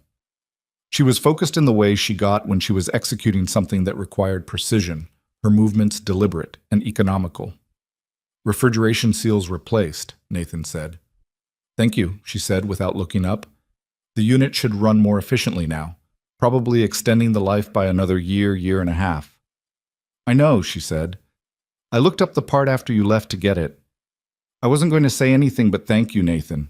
Really." He stood in the kitchen doorway and watched her work for a moment. "I got a call from my board," he said. Her hands slowed slightly, then resumed. "They want me back," he said. "There's a deal closing at the end of the month. $300 million. Board meeting in 12 days. Emily was quiet. She continued working, and the quiet had a quality of a person who is giving you room to keep talking without pushing you in any direction. He'd come to know that quiet, the particular way she made space for people to say the whole thing, rather than just the surface of it. "If I'm not there," he said, "the conversation about my role apparently gets complicated." "Meaning they'd push you out?" "Meaning they'd try. I don't know if they'd succeed." He crossed his arms. "The company is mine, built it myself, but boards have leverage when they decide to use it." "What do you want to do?" Emily asked. "I want to stay," he said. It came out without hesitation, which surprised him slightly, even though it shouldn't have. He'd been circling this answer for days and was only now landing on it squarely. Emily set down the tools she'd been using and turned to look at him. She had flour on her forearm and the look of someone who is about to say something they've been thinking about carefully. "Nathan," she said, "I need you to hear this and not argue with me until I'm finished." "Okay." "You built that company. It's real and it's yours and it matters." She held his gaze. "And if you throw it away because of—" She stopped, looked away, then back. "Because of whatever is happening here. The bakery, Lily, me, the creek, the whole thing. If you burn down something real because you've been charmed by the idea of something simpler, I can't let you do that without saying so." "You think that's what's happening?" "I think you've been here 6 weeks and everything is warm and uncomplicated compared to whatever your life was before. And I think that's a real thing. I'm not saying it isn't, but I also think—" She picked up the tool again, set it back down. "I think there's a version of this where you make a dramatic choice and it feels like the right one in the moment, and then 3 years from now you're angry at a situation you walked into." "You think I don't know my own mind?" "I think you know it better when it's not in a good period," she said. "When things are hard and you know them anyway, that's when you can trust it." The kitchen was quiet for a moment, flour in the air, the cherry filling sitting in its shell, dark and serious. "Emily," he said, "I'm not choosing Cedar Creek over my company because this place is charming. I'm choosing it because—" He stopped, felt his way forward carefully. "Because I've been building things for 14 years. Companies, deals, portfolios. And I'm very good at it. And it has given me almost nothing that I actually needed." He looked at her. "Being here has given me more in 6 weeks than the last 3 years of everything I had." She was watching him, Her expression was the one he'd come to read as Emily in the process of deciding whether something was true, assessing it, running it against her experience, checking for cracks. "That's real," he said. "I'm not making it up, and I'm not chasing simplicity. I know what this town is. I know it's hard and small and underfunded, and everybody's in everybody's business." He almost smiled. "I know it doesn't have decent internet. I'm choosing it knowing what it is, not because I've forgotten what it isn't." Emily was quiet for a long moment. "Okay," she said finally. "Okay?" "I said what I needed to say. You said what you needed to say." She turned back to the pie. "Now call your board back and figure out what you actually want to do. Don't make the decision in my kitchen." "I think I already made it." "Nathan, I'm not going back for the Meridian deal," he said. "I'm going to send Davies, and I'm going to restructure my involvement so the company runs without me needing to be present for every significant event. I should have done it 2 years ago. I didn't because I was using the company as an excuse not to think about other things." Emily said nothing for a moment. "Just worked." "And the board?" she asked. "They can have the conversation they need to have," he said. "I'll be on the phone for the meeting, but I'm not going back to Chicago to prove I'm still standing." She kept working. He watched her hands on the pastry. He had the sense that she was processing something more than she was showing, that the careful neutrality of her expression was doing some work. "This isn't because of you," he said. "I need you to know that." She glanced at him. "I know. It's not me trying to—" "Nathan." She set down the tool. "I know. I can tell the difference between a man making a decision and a man performing a decision for an audience." She looked at him steadily. "You were making one. I know what that looks like." He exhaled. Some of the tension he'd been carrying since the phone call went with it. "I'm going to call Richard back tonight," he said. "Good," Emily said. "And while you do that, I'm going to finish this pie so I can beat Donna Kessler on merit." "You're going to win," Nathan said. "Obviously," Emily said, "but I need to deserve it." He left her to the pie and went back to the inn to make the call that had been coming for 6 weeks, and possibly longer. The call that was the end of one thing and the beginning of something he didn't have a name for yet. The conversation with Richard lasted 45 minutes. Richard made his arguments. He made them well, as he always did, and Nathan listened to all of them with the particular attention of a man who respects an opponent. He acknowledged the concerns. He laid out his counter-proposal. Davies closes Meridian with full authority. Nathan participates in the board meeting by phone, a formal restructuring of Nathan's operational role to be finalized over the following month. He was calm and direct and didn't apologize for being in Cedar Creek. He said, "The company will be fine. You know it will be fine. The deal you're actually worried about isn't Meridian." Richard was quiet for a moment. "No," he said finally. "It isn't." "I'll be at the board meeting," Nathan said. "Virtually. That's what I'm offering." Another pause. Richard Holt had been in boardrooms for 40 years, and he understood the line between pushing and pushing too far. "All right," he said, "but Nathan, this restructuring conversation needs to happen properly, not by email." "It will. Schedule it for the week after the board meeting. I'll come to Chicago for that one." "In person," Richard confirmed. "In person," Nathan said. He hung up and sat on the edge of the hotel bed and felt the specific weight of a significant thing that had been done. Not relief exactly, more like the sensation of a load being redistributed. The same total weight, but arranged differently, more evenly. He thought about calling Emily to tell her how it went. Then he didn't because it was 10:30 at night and she started work at 5:30 and the update could wait until morning. He thought about what she'd said. "I can tell the difference between a man making a decision and a man performing a decision for an audience." He wondered when he'd last had someone in his life who said things like that to him. Someone who was not paid to say true things, not professionally obligated to say useful things, just someone who said the true thing because it was true. He'd had advisors and lawyers and therapists and a board of directors. He'd had colleagues who respected him, and employees who liked him, and acquaintances who found him interesting. He couldn't, off the top of his head, think of someone who would tell him when he was wrong and wait to see whether he knew it. Except Emily, who had been doing it since they were 8 years old and appeared to have no intention of stopping. He lay back on the hotel bed and stared at the ceiling and thought that this might be the most valuable thing a person could have. Not $300 million, not a board seat, not a private jet, but someone in your life who told you true things without wanting anything back from them. Then he fell asleep. The fair came on a Saturday of clouds and sun in alternating bands, the way June weather in the region often ran. Warm when the sun was out, unexpectedly cool in the shadows. By 9 in the morning, the park at the center of town was already filling up, the booths arranged in the pattern they'd apparently occupied for years, vendors setting out their goods with the familiarity of people who'd been doing this for a decade. Lily was dressed and ready by 7:15. She had the rock with the white quartz stripe in her jacket pocket, which she'd taken to carrying consistently, a practice Nathan had not commented on. She dragged Nathan through the inn's breakfast in 11 minutes and was at the door with her shoes already on while he was still drinking his coffee. "Marcus," she said, without turning around.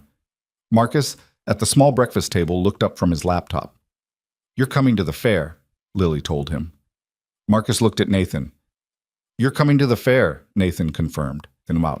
Marcus closed his laptop with the expression of a man for whom this was not exactly what he'd planned, and also was completely fine. "Of course," he said. The three of them walked to the park, which was already alive in the way that small-town fairs are alive. Specific, local, built on relationships and repetition. People called out to each other across the crowd. Kids moved in packs with the loose organization of children who know each other from school. There were 4 food trucks and a small midway, and the exhibition tables set up in a long white tent at the far end of the park, and in the far corner of the tent the pie contest entries were laid out in a row, judges moving along them with clipboards. Emily was not there yet when they arrived. Nathan found her pie on the table, deep dish cherry, crust crimped in the deliberate pattern she'd practiced twice, the filling visible through the lattice top work, dark and serious, and stood in front of it for a moment with a feeling that was somewhere between pride and protectiveness and something else that he didn't examine too closely. Lily pressed in beside him and studied the pie with critical attention. "The lattice is perfect," she said. "Don't tell her that," Nathan said. "Why not? She'll think you're just being nice." "I'm not just being nice," Lily said with mild offense. "I have standards." She did. She'd been in that kitchen for weeks. She probably did have standards. They moved through the fair. Marcus, freed from his professional mode by the simple fact of a Saturday and a midway, turned out to have an unexpected talent for the ring toss game, which he won with the systematic precision of someone who had approached it as an engineering problem. He carried a stuffed bear for an hour before Lily accepted it with the gravity of a diplomat receiving a gift. Nathan bought lemonade, real lemonade, from the stand run by the high school's student council, and thought briefly about the 9-year-old version of himself who had made salted lemonade and served it to 6 people before anyone said anything, and had spent 3 decades being vaguely embarrassed about it, and now found it genuinely funny. Something about Cedar Creek had done that, returned things to their actual scale, their actual weight. Childhood embarrassments back to what they were. The lemonade incident was just a story. A funny one. He found Emily at noon at the edge of the tent, watching the judges finish their rounds.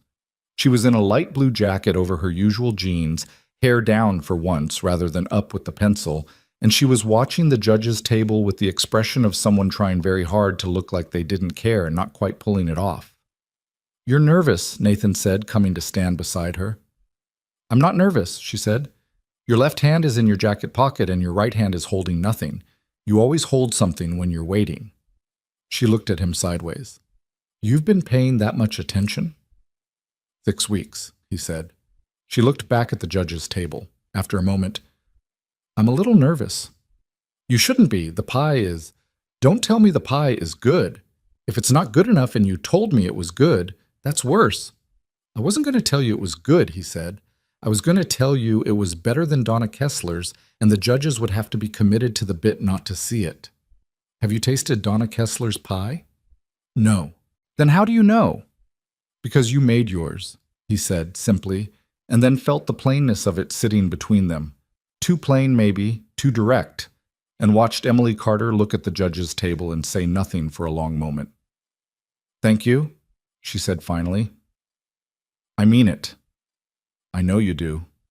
She was quiet. That's why I said thank you. Across the tent, one of the judges picked up a red ribbon and moved toward the table. Nathan watched Emily watch the judges. He watched the careful set of her jaw, and the way her hand finally came out of her pocket and both hands hung at her sides, open. He thought about what she'd said on the creek path, about wondering what she would have been if she'd had the option of choosing freely. He thought about the ocean person who lives inland and takes care of the thing in front of her very well. He thought that the thing in front of Emily had been taking care of itself lately, that it might continue to. The judge set the first place red ribbon in front of a blueberry pie 3 spots down from Emily's cherry, Donna Kessler's blueberry. Nathan heard Emily exhale, just slightly, the sound of something releasing. I'm sorry, he said. She stood there for a moment, 2, 3, then she said very quietly, the crust was better. It was, Nathan said. Anyone could see that. The filling was better. Yes. I've been making that filling for 20 years. My mother's recipe. I know. She stood there a moment longer. He didn't put his arm around her or tell her it was okay or say any of the things that would have been easier to say. He just stood there beside her and let her feel what she felt without rushing her through it. Then Lily materialized at Emily's elbow, appearing the way children appear, suddenly with no audible approach, and looked at the ribbon situation and at Emily's face and said, Second place? No ribbon, Emily said. Third place gets a ribbon. I didn't get a ribbon. Lily looked at the judge's table, then at Emily. Then she reached into her jacket pocket, took out the rock with the white quartz stripe, and held it out to Emily. Emily looked at it. It has a very good stripe, Lily said. You should have it. Nathan watched Emily Carter, who had been holding herself together with the careful composure of a woman who did not let things land too hard in public, look at a 7-year-old holding out a striped rock and lose the battle with composure in the best possible way. She crouched down, took the rock, and pulled Lily into a hug.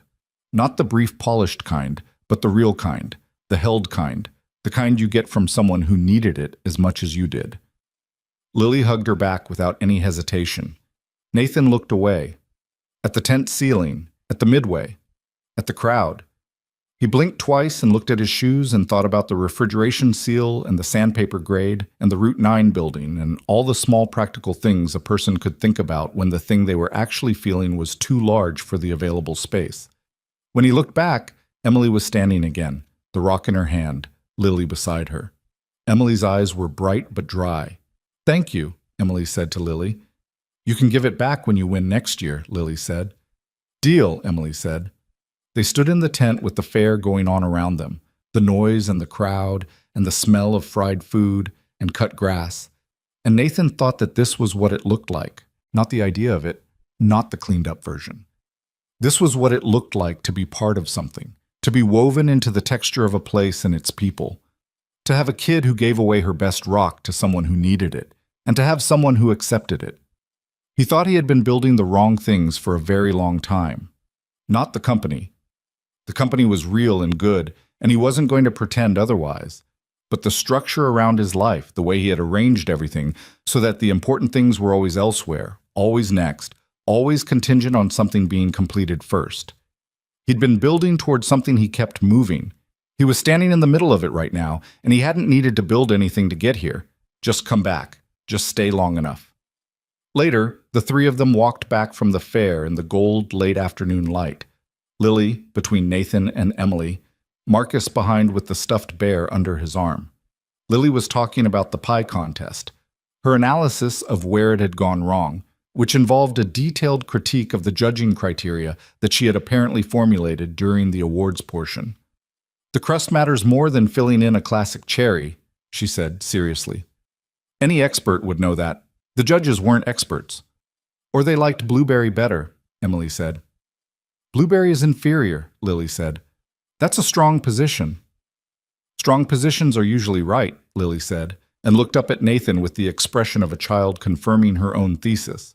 Don't look at me, Nathan said. You taught me that, Lily said. I have no memory of that. You said it to Marcus about the meridian thing. Marcus, 3 steps behind them, made a sound that was carefully not a laugh. Emily looked at Nathan. "Kids," Nathan said, "absorb more than you think." "I know," Emily said, and there was something in the way she said it, looking at Lily, who had gone back to her pie critique, that was not a simple statement. That was a woman who had been thinking about something for a while and was still thinking about it. Something that had started maybe when a 7-year-old handed her a rock and held on. Nathan didn't say anything about that either. There were things that were still developing, things that needed the time they needed. He'd spent 14 years trying to move faster than the process, and it had cost him more than he wanted to calculate. He was done rushing things that needed to be slow. The board meeting happened on a Thursday, conducted over a video call that Nathan took from the inn's small business room. A windowless space with a printer that didn't work and a whiteboard that had apparently been written on in permanent marker at some point and imperfectly erased. He wore a jacket over the shirt he'd been wearing all morning. He did not put on a tie. Richard Holt opened the meeting with the careful neutrality of a man managing multiple agendas simultaneously, which Nathan had always respected about him, even when it was directed against him. The board members present, 7 in Chicago, 2 dialing in from other cities, listened to Davies' meridian summary with the attentiveness of people who had money in the outcome. Davies had closed the deal. 90% of the original terms, slightly modified structure, fully executed. The number on the final contract was $280 million, not $300, and the board accepted this with the pragmatism of people for whom $280 million was an acceptable outcome. The second item on the agenda was Nathan. Not listed that way, of course, listed as leadership continuity and operational structure, which was the formal language for a conversation about what happened when the person who built the company wasn't in the building. Nathan let them make their points. Diane Chu, who was sharp and fair and had been on the board for 6 years, said that the company needed defined protocols for Nathan's absence. Not criticism, she said, just structure. Warren Gill, who had been the loudest voice for Nathan's return, said that founder-led companies had specific vulnerabilities when the founder was distracted, and used the word distracted with the precision of a man who had chosen it carefully. Nathan noted the word and did not react to it. He made his proposal cleanly, the way he'd made every presentation for 14 years. This is the situation, this is the solution, this is what it requires. A restructured operational tier. Davies elevated to COO with full day-to-day authority. Monthly board calls instead of weekly. Nathan available for strategic decisions, major acquisitions, external relationships. In residence in Cedar Creek for the next 6 to 8 months, working remotely, travel as needed. 6 to 8 months, Warren Gill repeated. At minimum, Nathan said. And after that? We'll see, Nathan said. This was not the answer Warren Gill wanted. It was, however, the honest one, and after a pause that lasted long enough to be meaningful, the board accepted the restructuring with conditions. Formal documentation within 30 days, a performance review of the new structure at 6 months, Nathan in Chicago for the Q4 strategic planning session in October. Nathan agreed to all of it. The call ended at 11:15. He sat in the windowless business room for a few minutes after the screen went dark, not doing anything in particular, just sitting with the fact of what had just happened. The company was still his. The terms had shifted. The shape of things going forward was different from the shape they'd been before, and different from anything he'd planned when he drove into Cedar Creek 8 weeks ago looking for a town that remembered him before the money. He took off the jacket, hung it on the back of the chair, and went to the bakery. Emily was between the morning rush and the afternoon prep, wiping down the display case with a cloth that had seen better days. She looked up when he came in. "How'd it go?" she asked. "Kept my company," he said. "Changed how I run it." She studied him for a moment. "You okay with that?" He thought about it honestly, the way she'd trained him to. "Yeah," he said. "I am." She nodded once, went back to the display case. "There's coffee. The good batch, not the one I make when I'm rushing." He poured himself a cup and sat at the counter and watched her work, and the morning went on around them, and it was ordinary in every way, and he thought that ordinary was a thing he'd underestimated for most of his adult life. 2 weeks later, Nathan bought the building on Route 9. The sale closed quietly, routed through a holding company that kept his name off the paperwork until the ink was dry. He'd done this partly from habit. He'd always moved quietly on acquisitions, believing that attention inflated price, and partly because he didn't want Cedar Creek's reaction to the purchase to be about Nathan Sterling, the billionaire, doing a charity project. He wanted the conversation to be about the project itself. He told Emily the day after the sale closed, on a Tuesday morning in the bakery, because she was going to hear about it from Harold within 48 hours regardless, and he preferred she hear it from him. She stopped what she was doing when he told her. "The Route 9 building," she said. "Yes." "The old hardware store." "Right." She looked at him with an expression he'd learned to read as Emily processing information at a speed faster than she was showing. "What are you going to do with it?" He laid it out. The apprenticeship program concept, the conversations with Dr. Reyes and Vic Caruso, the foundation funding structure, the plan to bring in 3 or 4 instructors and open in phases, starting with trades and culinary and expanding from there. Emily was quiet for a long moment after he finished. "Culinary," she said. "There's a space in Cedar Creek for it," he said carefully. "Qualified instruction in culinary skills, bakery, restaurant prep, food business, things that could keep people here who want to stay, or give them real credentials if they go." She turned back to her work.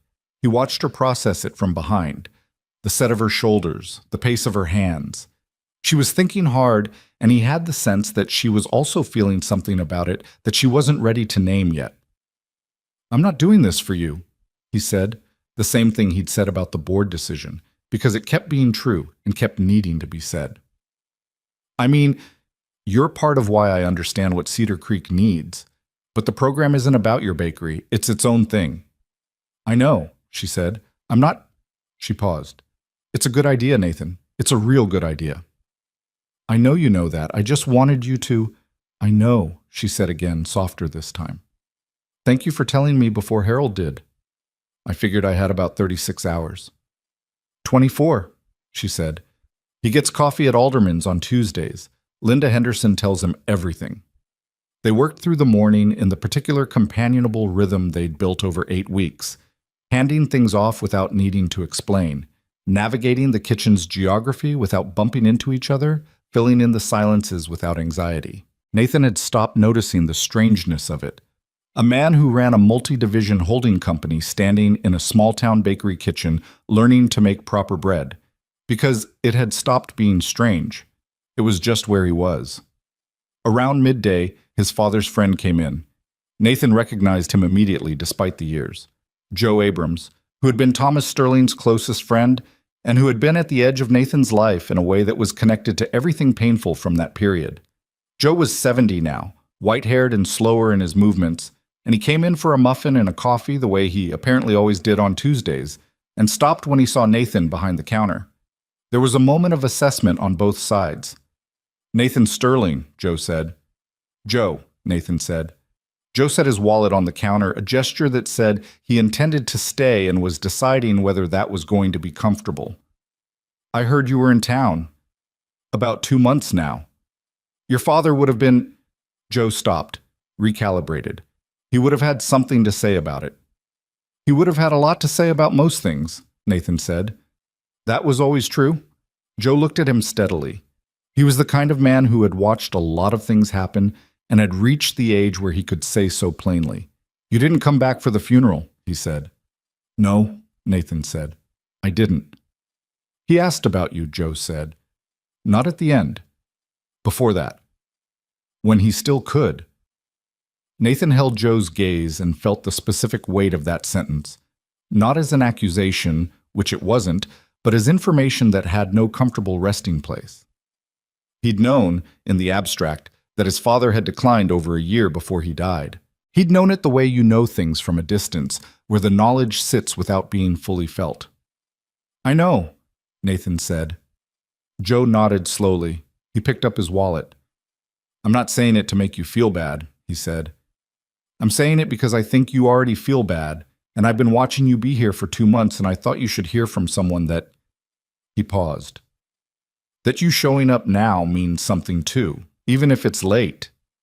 He ordered his muffin and his coffee and paid, and went to a corner table with his newspaper, and Nathan stood at the counter and breathed carefully for a moment.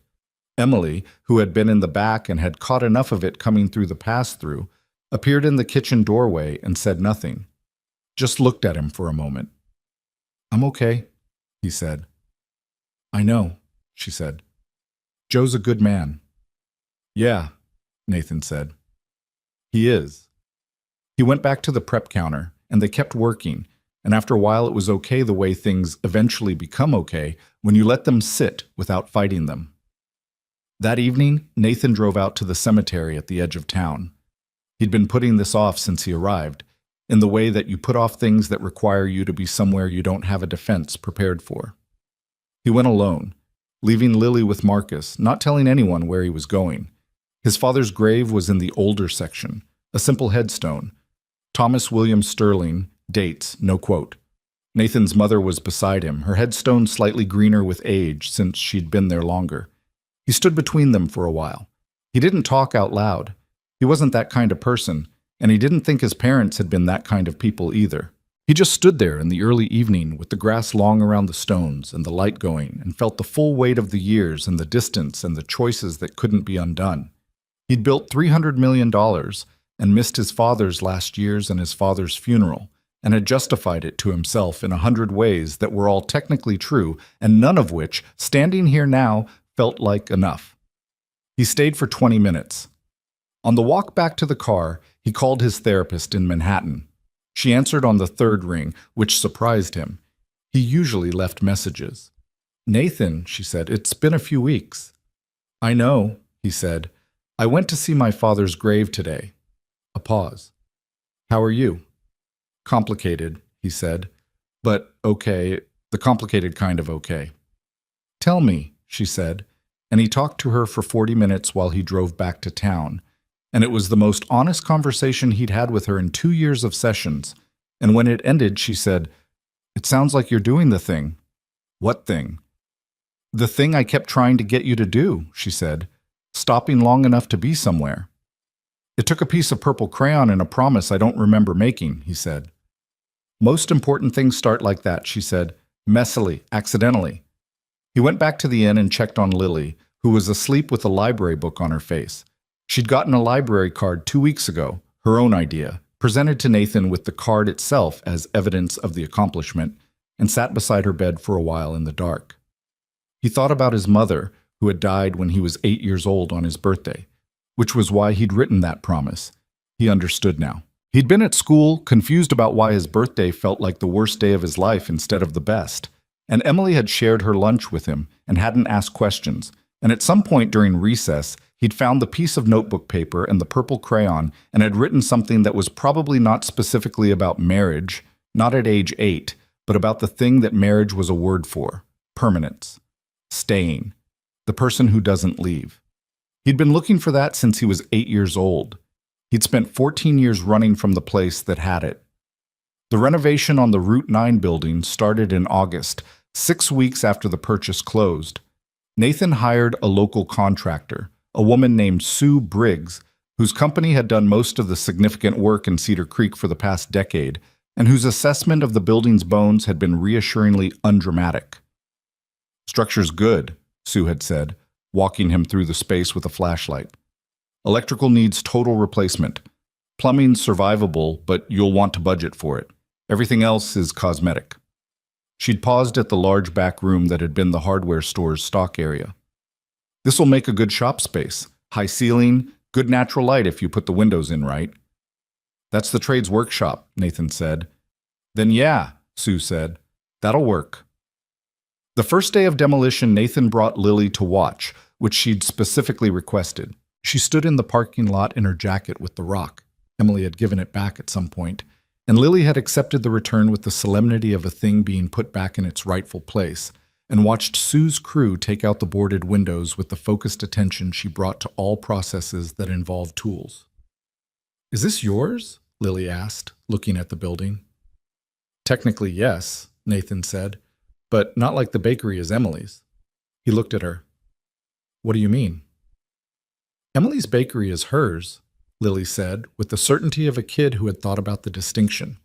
"This is yours to give away." He was quiet for a moment.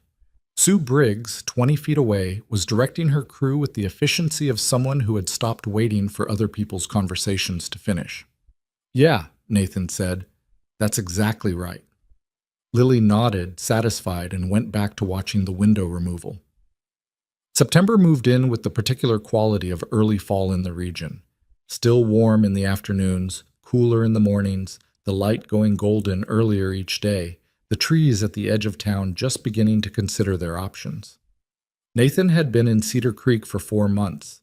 He'd stopped counting weeks. He'd rented a house, a 2-bedroom on Maple Street, 3 blocks from the bakery, nothing remarkable about it except that it had a yard with an oak tree that Lily had immediately identified as climbable, and a kitchen with enough counter space to practice what she was learning from Emily. Moving out of the inn had been practical, not symbolic, or so Nathan told himself. The truth was slightly more layered. He'd moved because staying in the inn had started to feel like not entirely committing, like keeping one foot on the threshold, and he'd made a decision in that boardroom call 3 months ago that deserved to be followed through properly. Harold Finch had been visibly moved when Nathan checked out. He'd shaken Nathan's hand and held it slightly longer than a handshake required. 3 blocks, Nathan had reminded him. "I'll still see you." "It's different when you're not under my roof," Harold said, with the dignity of a man who took hospitality seriously. "Harold," Nathan said, "you texted the group chat about me." "I was excited," Harold said. Lily had hugged Harold on the way out, which had resolved the matter. The house on Maple Street had a back door that opened onto the yard, and in the mornings before school, Lily had enrolled in Cedar Creek Elementary in September, a decision she had participated in and accepted with the matter-of-fact adaptability of a child who had spent the summer becoming part of a place. Nathan would make coffee and stand at the back door and listen to the town wake up, and he would think about nothing in particular, and this was something he had not been able to do for most of his adult life. Lily liked school. This was not guaranteed. Nathan had prepared himself for resistance, for difficulty, for the complicated social territory of a child arriving mid-year in a class where everyone had known each other since kindergarten. But Cedar Creek Elementary was small enough that a new kid was interesting rather than threatening, and Lily, who had been in her own way always interesting, found her footing inside of 2 weeks. She came home reporting specific people and specific events and specific injustices in the cafeteria seating arrangement with the engaged irritation of a child who cared about the place she was in. On a Friday afternoon, 3 weeks into the school year, she came home and announced that her class was doing a family heritage project, and she needed to bring in something that represented her family. "What kind of something?" Nathan asked. "Something meaningful," Lily said, "like an object or a photo or a story." Nathan thought about this for a moment. "What are you thinking?" Lily looked at the refrigerator where she'd taped a photograph Emily had given her, an old one from the bakery's early days, showing Emily's mother in the same kitchen where Lily spent her mornings. Lily had asked Emily for it specifically, had carried it home in her jacket pocket, and taped it up herself. "I want to bring the photograph," Lily said, "and I want to tell the story of the bakery." "That's Emily's family," Nathan said gently. "Not technically ours." Lily looked at him with the expression of a child who believes an adult is being unnecessarily technical. "It's my family," she said, as though this were self-evident. He didn't argue with it. He called Emily that evening and told her. There was a pause on the phone. "What did you say?" Emily asked. "I told her it was your family's story." "And she said?" "She said it was hers," Nathan said, and looked at me like I was being obtuse. Another pause. Longer. "Is it okay with you?" Nathan asked. "If she brings the photo and tells the bakery story?" "Nathan," Emily said, and her voice had a quality he'd only heard a few times. Quieter than usual, the careful neutrality gone, something underneath it that she wasn't trying to hide. "Of course it's okay. She can have the photograph forever if she wants it." "She might want it forever," Nathan said. "I know," Emily said. They stayed on the phone for a moment without talking, which was something they'd started doing, not hanging up immediately, letting the silence be part of the conversation. And Nathan stood in his kitchen on Maple Street with the phone against his ear and the sound of Lily moving around upstairs and the particular September dark outside the window. Emily, he said. Yeah. I need to tell you something. A beat. Okay. Not on the phone, he said. Tomorrow. Can you give me 10 minutes tomorrow before opening? You're going to make me wait until tomorrow? She said, and there was something in it, dry but alive, the wire of something running underneath. Yes, he said. Okay, she said. 10 minutes before opening, don't be late. He was not late. He was there at 6:19 and the bakery lights were already on, and Emily opened the door before he could knock with the expression of someone who had been waiting and was not going to say so. She had coffee ready. 2 cups, on the counter, which told him she'd decided this was going to be a seated conversation. He sat. She sat across from him, not behind the counter, across from it, which was different. She'd given them the same side of the equation. He looked at her. I moved here, he said. I know you moved here, she said. You're on Maple Street. I moved here, he said. Not for the project and not for 3 more months. I moved here. Cedar Creek. This is where I live now. Emily was very still. The restructuring with the board gave me the operational freedom I needed, he said. The house is a rental for now, but I've been looking at properties, not to buy immediately, just looking, because I need to know what I'm committing to before I commit to it. Lily's in school. I've got work building with the Route 9 project. This is... He stopped, looked at his coffee cup. This is where I want to be. Because of Cedar Creek, Emily said. It wasn't quite a question and wasn't quite a statement. Because of Cedar Creek, he said, and because of you. She was quiet. Outside, a car passed on Main Street. I'm not saying that to pressure you, he said quickly. I need you to know that. I'm not... This isn't a move that requires anything from you. I'm not telling you because I want something back tonight. I'm telling you because I've been not telling you for 4 months, because I was worried about the pressure of it, and not telling you was starting to feel dishonest. Emily looked at him for a long moment. He made himself hold the look, not look away, because this was the thing you did when you meant it. You held the look. You've been here 4 months, she said. Yes. And you're not leaving. No. That's... She stopped, started again. Nathan, I need you to understand something. I've had people leave, my sister, my mom, you, before. She pressed her lips together. I don't do well with people who leave. I know that's... She shook her head. I know how that sounds. It sounds like someone who's been burned enough to be careful, Nathan said. It sounds completely reasonable. I'm not asking you to prove anything, she said. I'm just telling you what it is, what it means for me. I know, he said. I'm not asking you to trust it tonight. I'm just telling you the truth so you have it. She looked at her coffee cup. He looked at his. Outside, the town was finishing its process of waking up. The distant sound of someone opening a shop gate, a truck on the highway half a mile off, a dog somewhere. I have feelings for you, Emily said, at the counter in her bakery at 6:23 in the morning.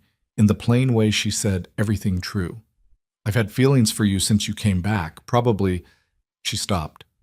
Probably for longer than that, but that's not useful information right now. It's useful to me, Nathan said. It doesn't change where we are, she said, which is, I have feelings, and I'm scared, and I need more time. Those things are all true at once. Okay, he said. Okay? You're not saying no, he said. You're saying not yet. That's different. She looked at him. I can do not yet, he said. I've been here 4 months and I'm not leaving. Not yet is fine. Something in her expression shifted to, not dramatically, not a transformation, just the small movement of something that had been held tight, releasing a degree of its tension. She picked up her coffee cup. You're better at this than I expected, she said. At what? Waiting, she said. The version of you I remember was not good at waiting. The version of me you remember was 18 and an idiot, Nathan said. You were, she agreed, without malice, and got up to start the morning prep. And he got up and went to the sink and started on the dishes, and the bakery opened at 6:30 with both of them in it, which was how the mornings worked now. October brought the Route 9 project to its first visible milestone. The exterior of the building cleaned up, new windows installed, the parking lot repaved, the sign above the door reading Cedar Creek Skills Center in clean navy letters that Sue Briggs's crew had put up on a Tuesday morning while Vic Caruso stood in the parking lot with his hands in his pockets, looking at it with the expression of a man deciding whether something was real. "It's real," Nathan told him, which was what Vic had said to him 6 months ago when Nathan had asked if he could run the program. Vic looked at him sideways. "You remember that." "I remember everything people tell me when they have conditions," Nathan said. Vic almost smiled. "Interior finishes another 3 weeks?" "Sue says 2, which means 3, Nathan said. "Good contractor," Vic said. "Honest timeline."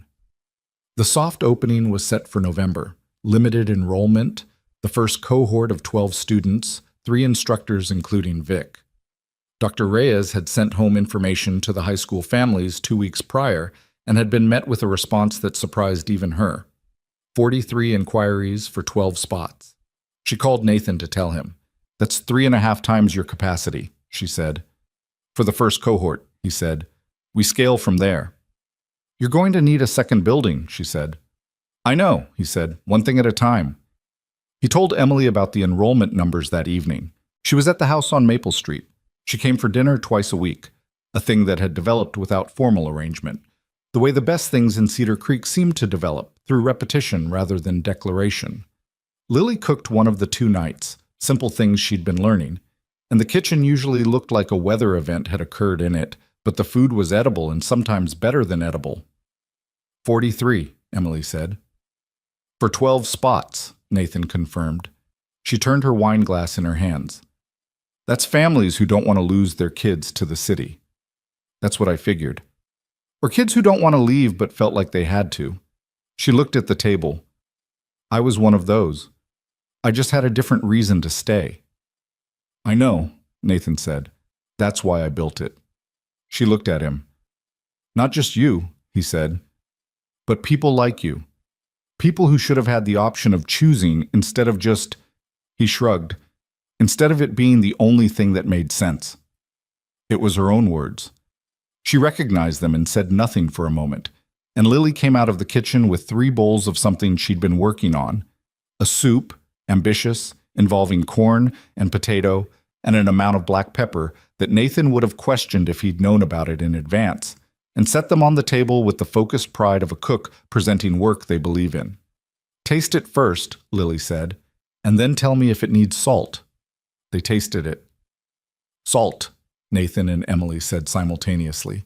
Lily nodded seriously. "I thought so, but I wanted confirmation." She went back to the kitchen. Nathan and Emily looked at each other across the table, and Emily made the sound. The real laugh. The one with the crack in it. The one that only came out when she wasn't managing it. And Nathan thought that this was the table he wanted to be at. This specific one, with the imperfect soup and the wrong amount of pepper, and the 7-year-old in the kitchen consulting herself about salt. Not perfect. Not the version of his life where everything had been arranged correctly. This one, with its rough edges and its salt deficit and its ongoing negotiations and its not yets. This one. Later, after dinner, Lily fell asleep on the couch with a book open on her chest. Not on her face this time, progress. And Nathan and Emily sat on the back steps in the October cold with coffee and the oak tree going orange above them and the particular quiet of a small town on a weeknight. "I went to see my father's grave," Nathan said. He'd been meaning to tell her. He wasn't sure why he'd waited, except that it had felt like something to carry alone until he was ready to put it down. Emily was quiet. "In August," he said, "after Joe came into the bakery. Joe told me," she said. "He said you seemed okay." "I was okay," Nathan said. "Eventually. It took a few days." He looked at the oak tree. "I keep thinking about what I owe people who are gone, whether there's a math to it." "There isn't," Emily said. I know there isn't, but I keep..." He exhaled. "My dad and I had a complicated thing. He wasn't easy, but he wasn't bad either. He was a man with a lot of problems and some good qualities, and I left before we figured out how to be okay with each other. And now I can't fix it. I can just..." He stopped. I can just make sure I don't do the same thing with the people who are still here. Emily set her coffee cup on the step beside her. She reached over and put her hand on top of his. Not the light momentary touch she'd done before. In the bakery, the wait, give her a minute hand. This was deliberate. This was staying. He turned his hand over under hers. They sat in the cold with the coffee and the oak tree and the sleeping child inside, and the town making its quiet sounds around them. And Nathan Sterling held Emily Carter's hand for the first time since they were 8 years old at a fire that couldn't be saved, and thought that some things took exactly as long as they needed to. Not less. Not more. Just the right amount of time. Her hand stayed in his through most of that October evening, until the cold got serious enough that they had to go inside, and even then neither of them said anything about it. Not to name it, not to define it, not to make it into a conversation it wasn't ready to be. They just went inside, checked on Lily, washed the dinner dishes in the kitchen together, and Emily went home at 9:30 with her jacket zipped and her keys in her hand and a look on her face that Nathan recognized as a person carrying something carefully so it didn't spill. He stood at the front door and watched her walk down Maple Street until she turned the corner, and then he went back inside and stood in his kitchen for a while doing nothing in particular. Not yet, she'd said. He'd said he could do not yet. He meant it. That was the thing about meaning something. It didn't come with a timer or an expiration. It just sat there being true while the days moved around it. And the days moved. November came in cold and gray, and the Skills Center opened its doors to its first cohort of 12 students on a Tuesday morning that Vic Caruso would later describe, to anyone who asked, as the best Tuesday of his professional life. Nathan was there, but not in the way of a man receiving credit. He stood at the back of the room while Vic introduced the program, and the instructors and the students introduced themselves one by one, and he watched the faces of the 12 kids, 16, 17, 18 years old, a mix of nervous and trying not to show it, and thought about what it meant to be given an option.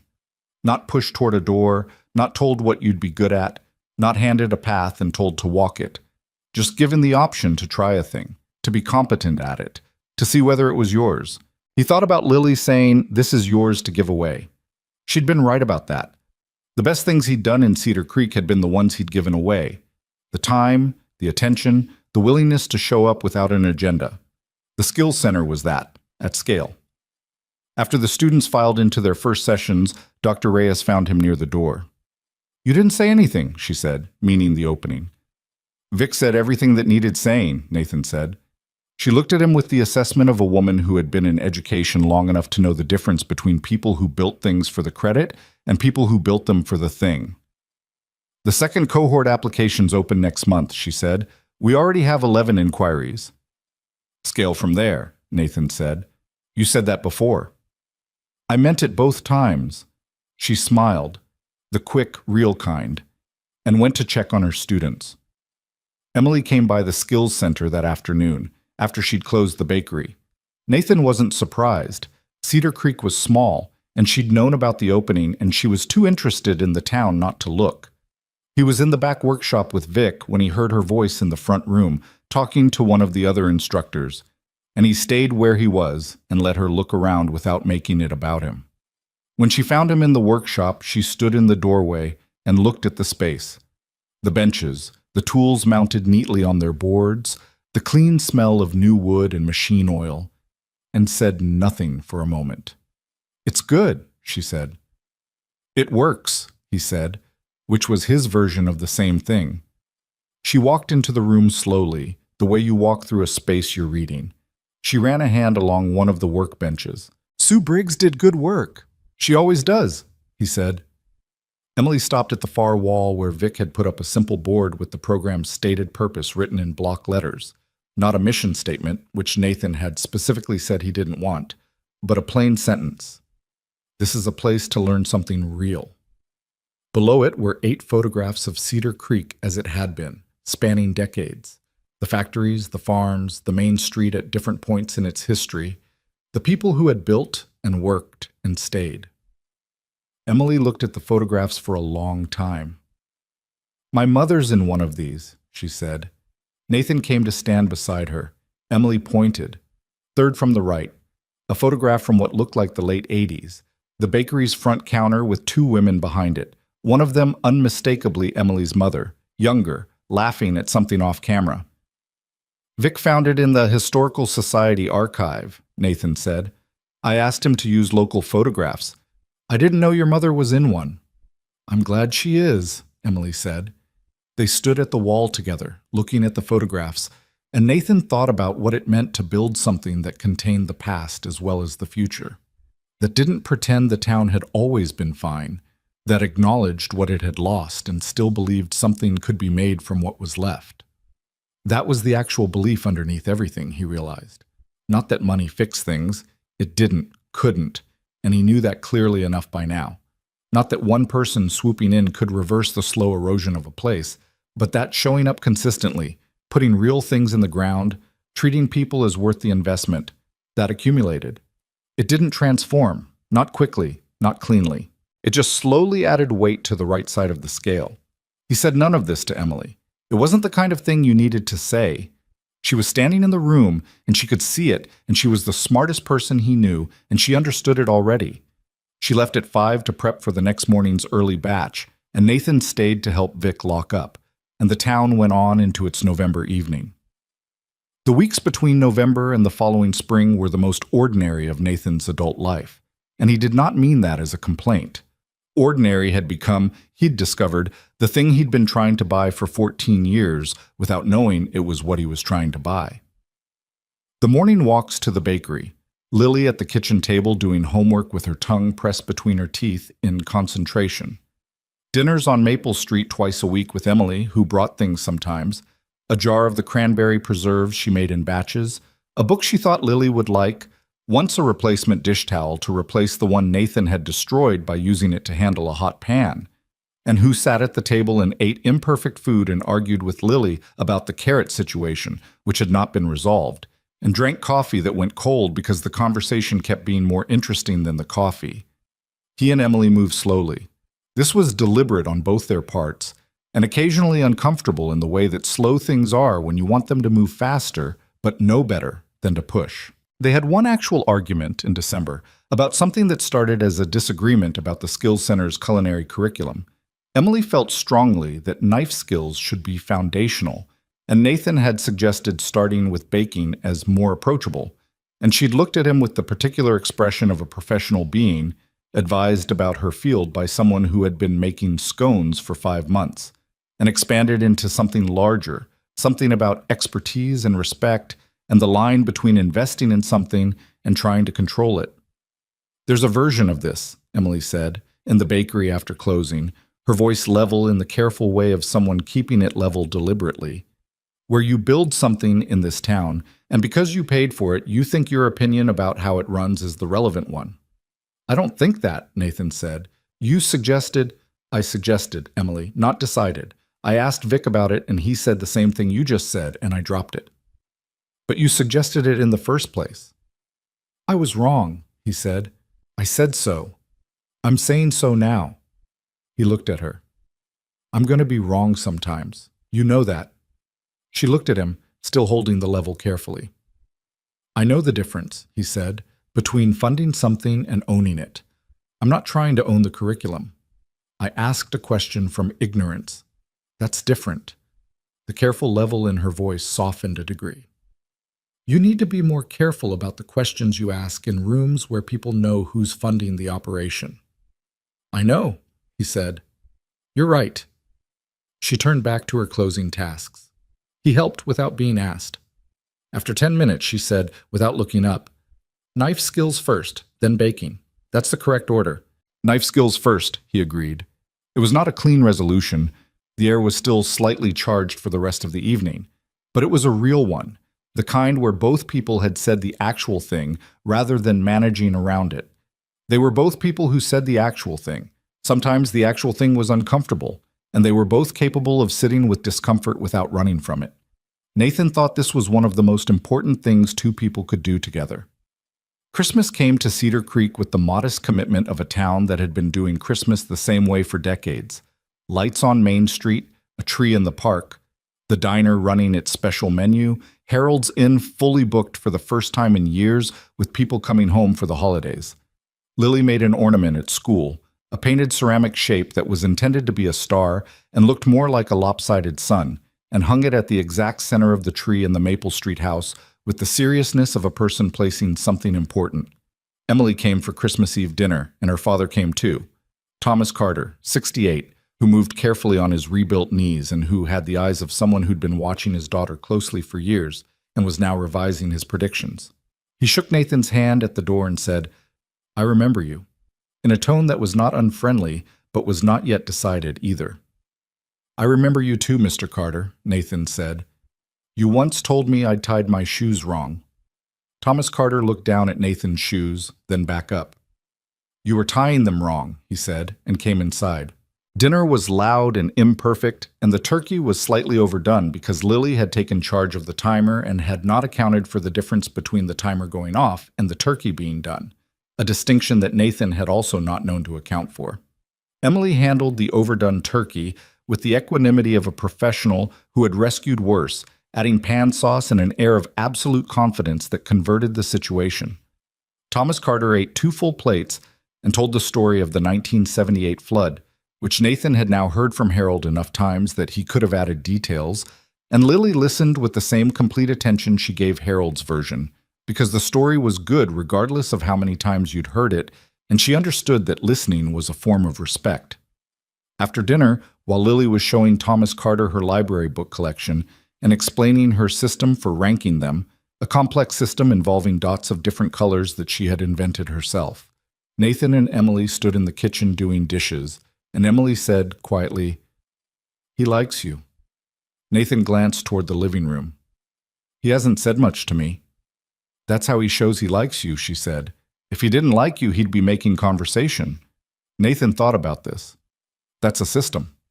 "It's his system," she said. "He's had 68 years to develop it." He passed her a dish. She dried it. The Christmas Eve sounds of the house moved around them. Thomas Carter's voice, Lily explaining her dot system, a car going past outside. And Nathan thought about his own father, who had also had systems that Nathan had spent years not knowing how to read, and thought that there was a specific grief in understanding someone's system only after it was too late to use the understanding. He hoped Thomas Carter had more time. He hoped Thomas Carter's system would have more chances to register. "Emily," he said. "I want to ask you something." She looked at him, dish towel in hand. "Not tonight," he said.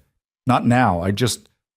I wanted you to know that I have something I want to ask you, and I'm going to ask it when the time is right. And I'm not telling you that to pressure you or to—" He stopped. "I just didn't want to do it without you knowing it was coming, because you don't like surprises that move the ground."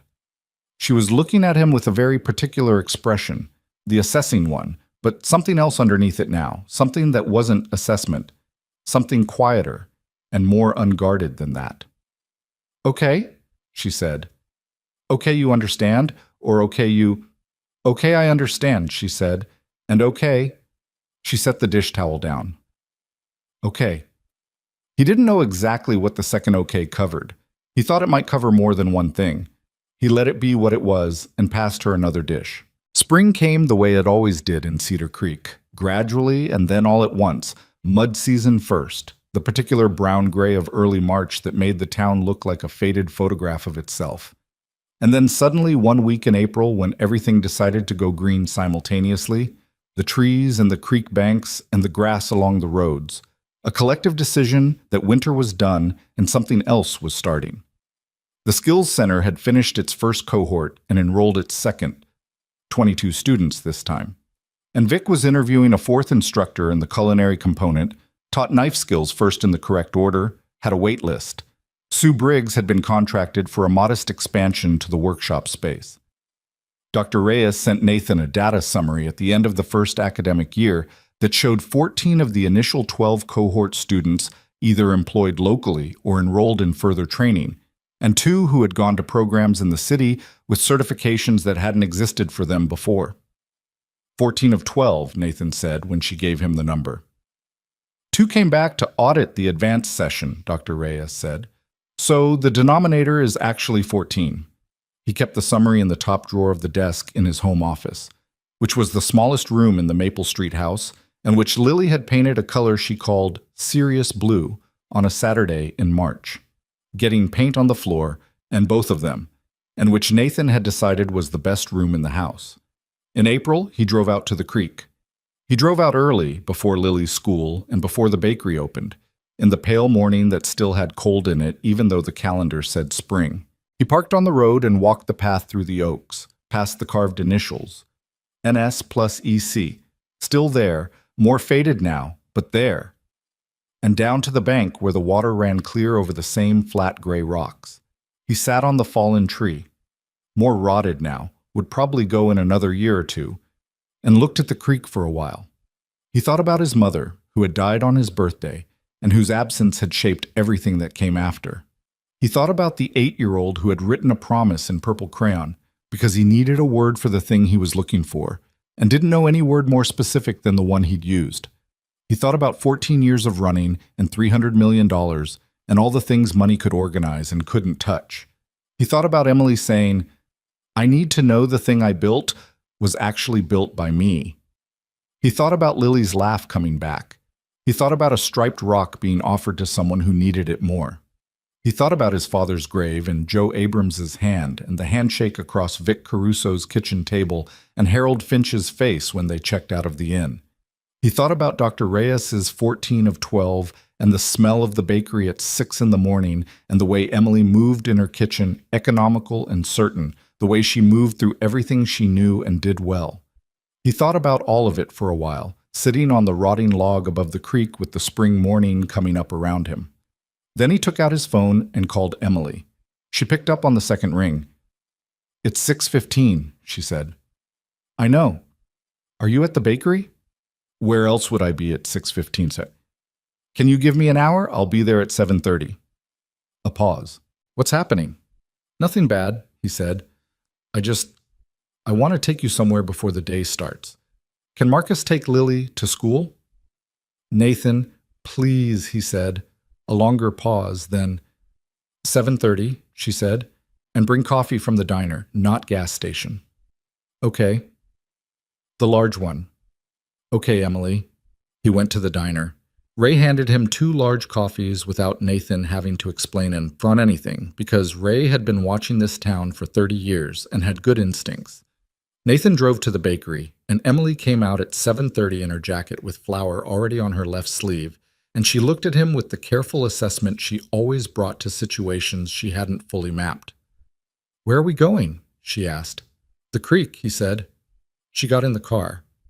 They drove without talking, which was fine, which was one of the things about Emily that Nathan had understood since they were children. She didn't fill silence because she was uncomfortable. She left it because silence was sometimes the right thing to leave. The road out to the path, the morning light through the oaks, the sound of the water as they walked down toward the bank. He was carrying something under his arm. She'd noticed it when he picked her up but hadn't asked. It was wrapped in a cloth, not heavily, just covered. She watched him carry it and kept her question. At the bank, he stopped. He turned to face her. Emily Carter, at 31, stood at the edge of the creek where they'd spent 100 childhood afternoons, with flour on her sleeve and coffee in her hand, and the particular expression of a woman who has spent the past year watching someone try to become the person they were always capable of being and has been paying close enough attention to know whether it took. It had taken. He could see it in the way she looked at him. Not the careful neutral, not the assessment, not the deliberate distance she'd kept for months while things developed at the pace they needed. She looked at him the way she'd looked at the skills center wall of photographs, like something that contained the past and the present at once, like something that had been built slowly and was still standing. He unwrapped the thing under his arm. It was the framed promise, the original from Alderman's window. The Hendersons had given it to him 2 weeks ago when he'd gone to ask. They'd looked at each other and then at him, and Linda Henderson had said, "We thought you'd come for it eventually," and wrapped it herself in the cloth he was still holding. The purple crayon was faded but legible. The misspellings were still there. Bacchus cried. Emily looked at it for a long moment. "I've been thinking about what I wanted to say," Nathan said. I've written it in my head about 6 times. I had a version that was, I don't know, more eloquent, referenced things, made a case. He looked at the frame in his hands. But you know me well enough that I don't think you want the version where I made a case. I think you want the real one. Yes, she said. He looked up at her. The real one is that I've been choosing you every day for a year, he said. Not because of this, he held up the frame. Not because of what we were when we were 8 years old, not because Cedar Creek is small and you're the best thing in it. I've been choosing you because you tell me true things and you don't make it easier than it is. And you taught my daughter that double blueberry means more blueberries. And that was somehow exactly what she needed. Because you're the person I want to be in the room with when something goes wrong. Because when I was standing on the sidewalk looking at this, he looked at the frame, I wasn't thinking about a childhood promise. I was thinking that I'd spent 14 years building the wrong life, and the right one had been here the whole time. Emily was holding her coffee cup with both hands. Her eyes were bright and not entirely dry. I'm not the same person who left, he said. I know that's easy to say, but I also think you've been watching closely enough to know it's true. I have, she said. It is. I'm going to make mistakes, he said. I already have. I'm going to be wrong about things and suggest the wrong sequence for the culinary curriculum and ask questions I should know the answer to. And Nathan, she said, I want you to know what you're getting. I'm not proposing a clean version of this. I know what I'm getting, she said. I've been watching it walk into my bakery at 6 in the morning for a year. He looked at her. I'm not saying yes to who you're trying to be, she said. I'm saying yes to who you already are. Scone technique and awkward questions and all of it. She set her coffee down on a nearby rock and looked at him squarely, with no neutral and no careful and no distance. So ask me. He didn't get down on one knee because the creek bank was muddy and the moment didn't require theater.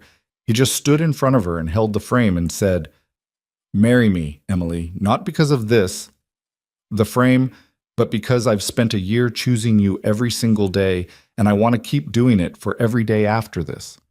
She was quiet for a moment, a long enough moment that the creek made several inches of progress over its rocks. Then she said, Yes, just that. Simple, direct, hers. The way she said everything true. He put the frame down on the log and they were close enough that stepping forward was barely a step. And when he put his arms around her and she put her arms around him, it wasn't electric or cinematic or any of the things stories make it. It was just right. The specific rightness of something being in its correct place after being somewhere wrong for a very long time. She was cold from the morning and she still smelled like the bakery, and she was not a small woman who fit perfectly against him like something designed. She was a real person with sharp elbows who jabbed one of them into his ribs in the process of this, and they both laughed, and that was better than any version of it that didn't involve the elbow. He pulled back to look at her face. She was crying, just a little, which was the limited way Emily Carter cried. Enough to acknowledge the feeling, not enough to make a scene. Your mascara, he said. I know, she said. Don't. I wasn't going to say anything else. Good. They stood at the creek for a while, his arm around her, her shoulder against him, the April morning finishing its process of becoming itself. The trees were green. The water ran clear. At the oak with the carved initials, a bird was doing something architectural in the higher branches, all industry and intention. Lily's reaction, that evening at the Maple Street house, was characteristic. Nathan had picked her up from school, and they'd made dinner together. Real dinner, not ambitious, pasta and a salad, that Lily assembled with the precision she brought to all assembly tasks. And after dinner, he'd told her. She listened to the whole thing with the serious face of a child receiving important information. When he finished, she was quiet for a moment. Then she said, Where's the ring? We didn't talk about a ring yet. Lily considered this. You should get her one that's not too flashy, she said. She doesn't like flashy. I know, Nathan said, and it should have something meaningful about it, not just a stone. She thought about it. Maybe it could have the creek in it somehow, like a stone from the creek. Nathan looked at his daughter. Or something, Lily said, pulling her plate closer. I'm just saying there should be meaning. There was a stone setter in the next town over who worked with local materials. Nathan found her the following week. He brought 3 flat stones from the creek bank. Not the quartz-striped one. That was Lily's. That was currently back in Lily's pocket where it belonged. And the stone setter looked at them with the critical attention of a craftsperson being asked to work with unconventional materials and said, "This one," and held up the smallest, smoothest one. "I can set it in a band. It won't look like a jeweler's ring." "Good," Nathan said. "It shouldn't." "She'll know it's from somewhere specific," the stone setter said. "That's the point," Nathan said. He gave the ring to Emily on a Tuesday, which was their day. The day she'd first let him into the bakery before opening, the day most of the things that mattered had started. He put it on the counter beside her morning coffee without announcement and let her find it. She looked at it for a long moment, picked it up, turned it in her fingers, looking at the creek stone set in its simple band. "Lily," she said. "She made a recommendation," Nathan said. "It should have meaning," Emily said, which was apparently enough of a quote for Nathan to know that Lily had been consulted directly. "She approached me about it," Nathan said. "I want to be clear." Emily put the ring on, looked at her hand, looked at him. "It fits," she said. "I measured," he said, "while you were sleeping." "While I was—" She stopped. "When were you in my apartment while I was sleeping?" "That came out wrong," Nathan said. She looked at him. He watched her decide not to pursue it, which was its own form of mercy. "It fits," she said again, and went back to her prep, and he poured himself a coffee and started on the dishes, and the bakery morning went on around them like all the other mornings. The wedding was in April of the following year, which meant they had a full year to argue about it, which they used. Not badly. The arguments were the productive kind, the kind where 2 people who each have strong opinions about how things should be done negotiate towards something neither of them would have come up with alone. Emily wanted small. Nathan wanted everyone who mattered to be there. These turned out not to be mutually exclusive positions, once they defined their terms. Small meant no event planner, no catering company, no white tent with a DJ. Everyone who mattered meant Harold and Marcus and Dr. Reyes and Vic Caruso and Joe Abrams and Sue Briggs and Ray from the diner and Mrs. Patterson, who made excellent croissants, and Gerald from the hardware store, and the whole Cedar Creek infrastructure of people who had woven themselves into the past year.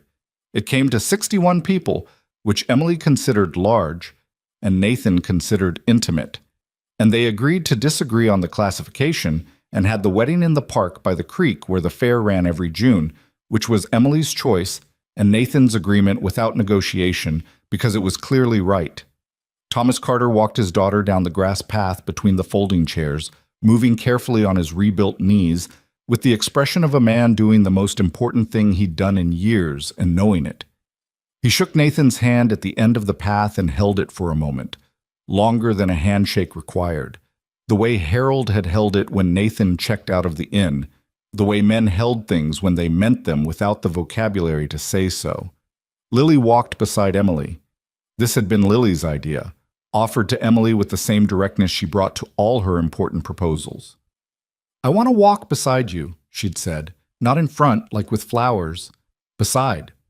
Emily had looked at her for a moment, and Nathan had looked away, and the matter had been settled.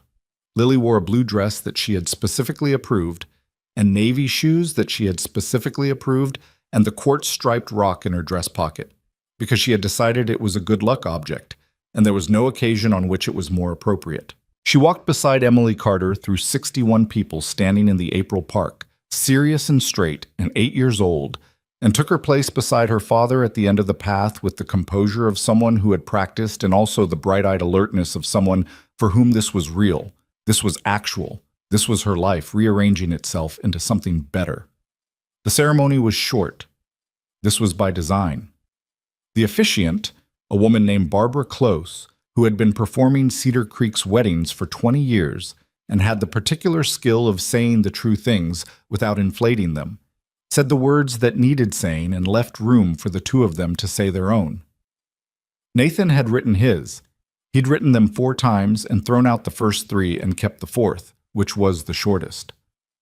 "I spent 14 years building things I thought would make me feel something," he said, looking at Emily in the April light. "And then I came home and spent a year learning that the feeling was here the whole time.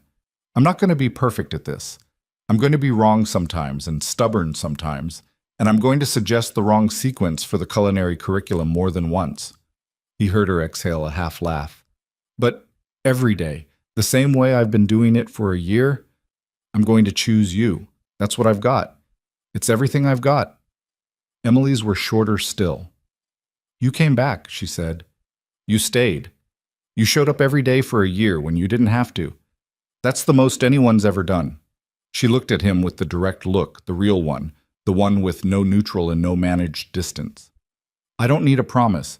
I need exactly what you've already been doing. Barbara Close said the words. They said yes to each other. Lily, between them, pressed the rock in her pocket with both hands and looked at the sky with the expression of someone deciding that everything had worked out the way it was supposed to.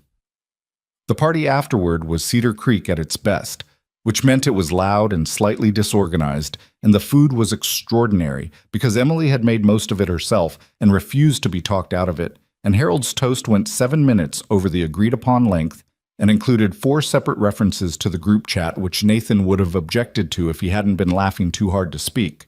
Marcus gave a toast that was 2 sentences long, which was perfect.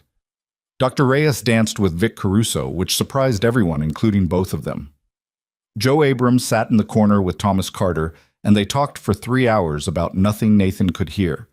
And Thomas Carter's face, by the end of it, had the expression of a man who had needed that particular conversation for a while. Nathan spent most of the reception aware of where Emily was. Not anxiously, not the way you track something you're afraid of losing, but the way you're aware of a fire in a room, a warmth you orient toward without deciding to.